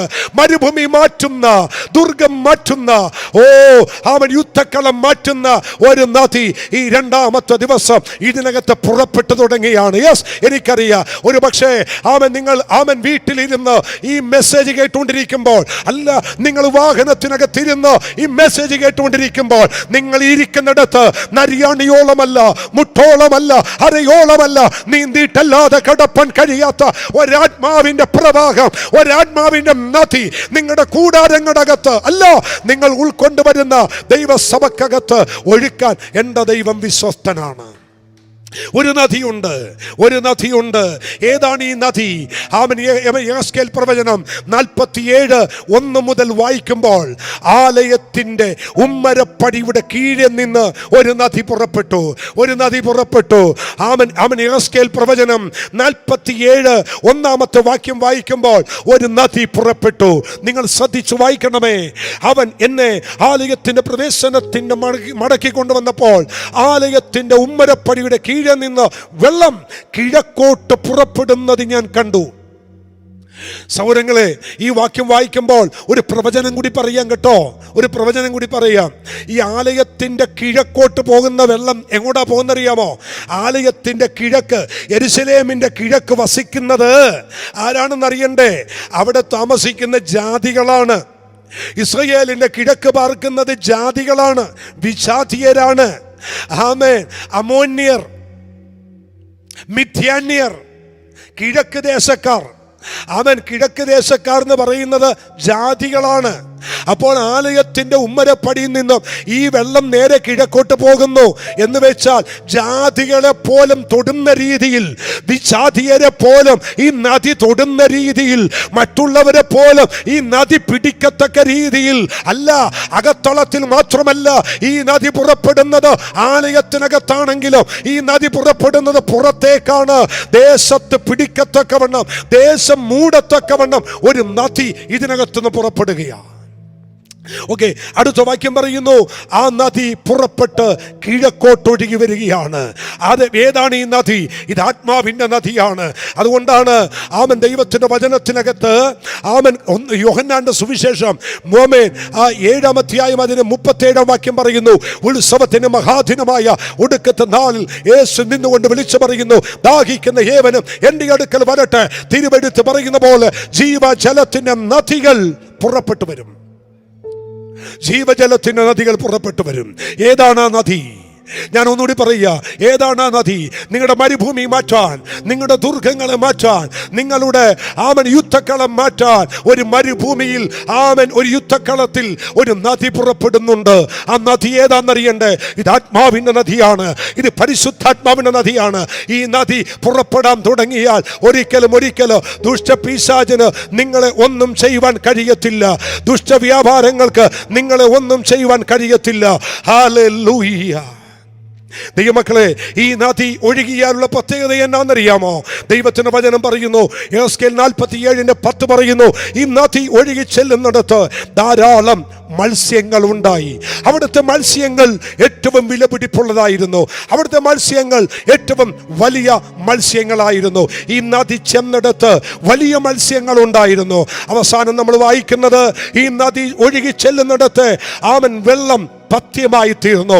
ആത്മനദി ഒഴുകി ചെല്ലുന്നിടത്ത് മത്സ്യങ്ങൾ ഉണ്ടാകും, വലിയ മീനുകൾ ഉണ്ടാകും. എന്താണ് മീനിനെ കാണിക്കുന്നത്? മീനിനെ കാണിക്കുന്നത് ആത്മാക്കളെയാണ്. ഈ വെള്ളം ഒഴുകുന്നിടത്ത് ആത്മാക്കൾ വർദ്ധിച്ചുകൊണ്ടിരിക്കും. ഒരു മനുഷ്യനും തടുക്കാൻ കഴിയാത്തതുപോലെ ആത്മാക്കൾ ഇടിച്ചു കയറും. ഈ നദി ഒഴുകുന്നിടത്ത് ആത്മാക്കളുടെ കൂട്ടം വിടുവിക്കപ്പെടുവാനിടയാകും. ഈ നദി ഒഴുകി. ഏത് നദി? ദൈവത്തിൻ്റെ നദി. ഏതാണ് ആ ദൈവത്തിൻ്റെ നദി? ദൈവത്തിൻ്റെ ആത്മാവിൻ്റെ നദി. ഞാനിവിടെ ഈ വാക്കുകൾ അവസാനിപ്പിക്കുന്നതിന് മുമ്പ് ഒരു പ്രാവശ്യം കൂടി ആത്മാവിൽ ഞാൻ നിങ്ങളോട് ദൂത് പറയുന്നു. ആമേൻ, സ്തോത്രം. ഏൻ ഗതി എന്ന് പറയുന്ന, ഹസസോൻ താമാർ എന്ന് പറയുന്ന ജാതികളുടെ പട്ടണമായ പൈശാചിക മണ്ഡലങ്ങളാൽ നിറയപ്പെട്ട ആ പട്ടണം കുറച്ച് കഴിഞ്ഞപ്പോൾ ആട്ടിൻകുട്ടിയുടെ ഉറവയായി തീർന്ന ആ പട്ടണത്തെ യഹൂദയുടെ കയ്യിൽ ദൈവം ഏൽപ്പിച്ചു. ആരാണ് യഹൂദ? സ്തുതിക്കുന്നവനാണ് യഹൂദ. സ്തുതിക്കുന്നവന്റെ കയ്യിൽ, ആരാധിക്കുന്നവന്റെ കയ്യിൽ ഏൽപ്പിക്കപ്പെട്ട ആ പട്ടണം. ആരാധിക്കുന്നവൻ പോയപ്പോൾ, സ്തുതിക്കുന്നവൻ പോയപ്പോൾ, വെറും പ്രകടനമായി മാറിയപ്പോൾ പിശാച് ദുർഗമാക്കി, മരുഭൂമിയാക്കി, യുദ്ധക്കളമാക്കി. അത് മാറാൻ ഒറ്റ വഴിയേ ഉണ്ടായിരുന്നുള്ളൂ, ഒരു നദി പുറപ്പെടണം. ആ നദി ഏത്? തോട്ടം നനപ്പാൻ ദൈവം അയച്ച ആ നദി. ഏതാണ് ആ നദി? ആലയത്തിന്റെ ഉമ്മരപ്പടിയുടെ കീഴിൽ നിന്നും കിഴക്കോട്ടൊഴുകിയ ആത്മാവിന്റെ നദി. ആ നദിയുടെ നടുവിൽ ഒരുത്തൻ ചരടം കൊണ്ടിറങ്ങി, ഒരു പ്രവാചകൻ ചരടം കൊണ്ടിറങ്ങി. അവൻ ഓർത്തു, ഈ നദി എൻ്റെ കയ്യിലെ ചരട് കൊണ്ടും അളന്നെടുക്കാമെന്ന് കരുതി. ഒരു പക്ഷേ ഇന്ന് പകൽ ഈ ദൂതി കേൾക്കുന്ന ആരെങ്കിലും ഒന്ന് ശ്രദ്ധിച്ചേക്കണം കേട്ടോ. ആത്മാവിന്റെ നദി ഒഴുകാൻ തുടങ്ങിയാൽ ഒരിക്കലും നിനക്കൊരിക്കലും മനുഷ്യന്റെ ചരട് വെച്ച് അളന്നെടുക്കാൻ കഴിയത്തില്ല. മാനുഷിക ചരട് വെച്ച് അളന്നെടുക്കാൻ കഴിയുന്നതല്ല ആത്മാവിന്റെ നദി എന്ന് തിരിച്ചറിയണം. എനിക്കറിയാം പലരും ഇപ്പോൾ ആരാധനയ്ക്കൊക്കെ അളവ് നിയമിക്കുകയാണ്. ഇത്ര ആരാധിച്ചാൽ മതി, ഇങ്ങനെയൊക്കെ ശുശ്രൂഷ ചെയ്താൽ മതി, ശുശ്രൂഷയ്ക്കൊക്കെ ഇങ്ങനെയൊക്കെ പോയാൽ മതി. പലതും ആത്മാവിന്റെ നദിക്കെതിരെ മാനുഷിക ചരടും കൊണ്ട് ആളുകൾ രംഗത്ത് വരുമ്പോൾ ആത്മാവ് ഞാൻ ദൂത് പറയുക, മാനുഷിക ചരടുകൾ ഇന്ന് പകൽ യേശുവിന്റെ നാമത്തിൽ പൊട്ടിച്ചെറിയാൻ തയ്യാറാകുക. ആത്മാവിന്റെ നിയോഗത്തിനനുസരിച്ച് ഇറങ്ങാൻ തയ്യാറാകുക. ഒരു വലിയ ഒഴുക്ക് ദൈവം പകരാൻ പോകുന്നു. അവസാനമായി ശ്രദ്ധിക്ക്, ഈ യുദ്ധക്കളം മാറണമെങ്കിൽ ഒരു 3-4 കാര്യം ചെയ്തേ പറ്റൂ. ഒന്ന്, യഹോവയെ അന്വേഷിക്കാൻ തുടങ്ങി. 2, അവരുടെ ഉപവാസം പ്രസിദ്ധപ്പെടുത്തി. 3, ഞങ്ങൾക്ക് കഴിവില്ലെന്ന് പറഞ്ഞു. 4, എനിക്ക് കഴിവില്ലെന്ന് പറഞ്ഞു. ഇത്രയും കാര്യം ചെയ്തപ്പോ ദൈവം 10 ഇരിപ്പുകാരെ വരുത്തി. ദൈവം അവർക്ക് വേണ്ടി യുദ്ധം ചെയ്തു. ഈ ഉപവാസത്തിന്റെ 2ാമത്തെ ദിവസം നിങ്ങൾക്ക് വേണ്ടി യുദ്ധം ചെയ്യാൻ ദൈവമാഗതനായിട്ടുണ്ട്. സൈന്യങ്ങളുടെ യഹോവയാം ദൈവം യുദ്ധസന്നാഹമായി ഇന്ന് പകൽ ഇറങ്ങി വന്നിട്ടുണ്ട്. ഈ 2ാമത്തെ ദിവസം ഞങ്ങളുടെ കേൾവിക്കാരായ നിങ്ങളുടെ കൂടാരത്തിന്റെ അകത്ത്, നിങ്ങളുടെ ഭവനത്തിന്റെ അകത്ത് അല്ല, നിങ്ങളുടെ ഏതെല്ലാം മേഖലകൾ മരുഭൂമിയായിട്ടുണ്ടോ, ദുർഗമായിട്ടുണ്ടോ, യുദ്ധക്കളമായിട്ടുണ്ടോ, അത് മുഴുവൻ ആത്മാവിന്റെ നദിയാക്കി ഒഴുക്കാൻ എൻ്റെ ദൈവം വിശ്വസ്തനാണ്. നമ്മുടെ കണ്ണുകൾ ദൈവസനി അടക്കാം. ഈ ദൂത് നിങ്ങൾ ഏറ്റെടുക്കുക. ഞാൻ തുടക്കത്തിൽ ആരംഭത്തിൽ ഇങ്ങനെ പറഞ്ഞു, ഉൽപ്പത്തി 3 ശത്രുവിന്റെ വിജയഘോഷവും ദൈവജനത്തിന്റെ പരാജയവുമാണ്. എന്നാൽ ആ അധ്യായം അവസാനിപ്പിക്കുന്നത് ഒരു വാഗ്ദത്തം തന്നാണ്. സ്ത്രീയുടെ സന്തതി സർപ്പത്തിന്റെ തലയെ തകർക്കും. ശത്രു പരാജയപ്പെടാതെ നിന്റെ മുമ്പിൽ തലപൊക്കാതിരിപ്പാൻ നിനക്കൊരു വാഗ്ദത്തം തന്നാണ് ദൈവം നിന്നെ പുറത്തു കൊണ്ടുവന്നത്. ആ വാഗ്ദത്തം മുറുകെ പിടിച്ച് നമുക്ക് മുന്നോട്ട് പോകാം. നമ്മുടെ കണ്ണുകളടയ്ക്കാം, നമുക്ക് ദൈവത്തോട് പ്രാർത്ഥിക്കാം. കർത്താവ് ബിജു ഇപ്പം മുന്നോട്ട് വന്ന് പ്രാർത്ഥിച്ച് ആമേൻ അവസാനിപ്പിക്കും. ഒരു നിമിഷം പ്രാർത്ഥനയ്ക്കായി നമ്മുടെ കണ്ണുകളെ ദൈവത്തിൽ അടയ്ക്കാം. എല്ലാവരും കണ്ണുകൾ അടച്ചാട്ടെ. നമുക്ക് വേണ്ടി തുറക്കുന്ന നദികൾ ഈ ദിവസങ്ങളിൽ പരിശുദ്ധാത്മാവിൻ്റെ വലിയ പ്രവൃത്തിയായി വെളിപ്പെട്ട് വരുവാൻ, ദുർഗങ്ങൾ മാറുവാൻ, തടസ്സങ്ങൾ മാറി ദൈവത്തിൻ്റെ അത്ഭുതങ്ങൾ ഈ ദിവസങ്ങളിൽ കാണേണ്ടതിനായി പരിശുദ്ധാത്മാവ് നമ്മളെ അതിനോട് ഒരുക്കട്ടെ. ഞങ്ങളുടെ വിശ്വസ്തതയുമേ സ്വർഗീയ നല്ല കർത്താവേ, ഞങ്ങൾ ഒന്നിച്ച് ദൈവസന്നിധിയിൽ പ്രാർത്ഥിക്കുന്നു. സ്വർഗത്തിലെ ദൈവത്തിൻ്റെ കരം ഞങ്ങൾക്ക് വേണ്ടി വെളിപ്പെടുന്നതിനായ സ്തോത്രം. ഏത് സ്ഥലത്ത് ഞങ്ങൾ തകരുമെന്ന് തോന്നുന്നോ, ഏത് സ്ഥലത്ത് ഞങ്ങൾ ഉടയപ്പെടുമെന്ന് തോന്നുന്നോ, ഒതുങ്ങിപ്പോകുമെന്ന് തോന്നുന്നു, അവിടെ എല്ലാം ദൈവം ഞങ്ങൾക്ക് വേണ്ടി എഴുന്നേൽക്കുന്നതിനായ സ്തോത്രം. കർത്താവിൻ്റെ കരങ്ങളിലേക്ക് മുറ്റുമായി സമർപ്പിച്ച് പ്രാർത്ഥിക്കുന്നു. ഞങ്ങളുടെ ജനത്തെ സ്വർഗം അനുഗ്രഹിച്ചാട്ടെ. ഞങ്ങളുടെ അഭിഷേകത്തിനെ വീണ്ടും ബലപ്പെടുത്തണം, ശക്തീകരിക്കണം. ദൈവകൃപ കൊണ്ട് പൊതിഞ്ഞാട്ടെ. തുടർന്നുള്ള ദിവസങ്ങൾ അപ്പൻ്റെ സാന്നിധ്യം കൂടെ ഇരിക്കണം. മഹത്വമെല്ലാം അങ്ങെടുക്കണം. യേശു കർത്താവിനകത്ത് പ്രാർത്ഥിക്കുമ്പോൾ കേൾക്കണമേ സ്വർഗീയ നല്ല പിതാവേ. കരങ്ങൾ ഉയർത്തി ശക്തിയോടെ കർത്താവിന് സ്തോത്രം പറഞ്ഞാട്ടെ. ആമേൻ, ആമേൻ, ആമേൻ.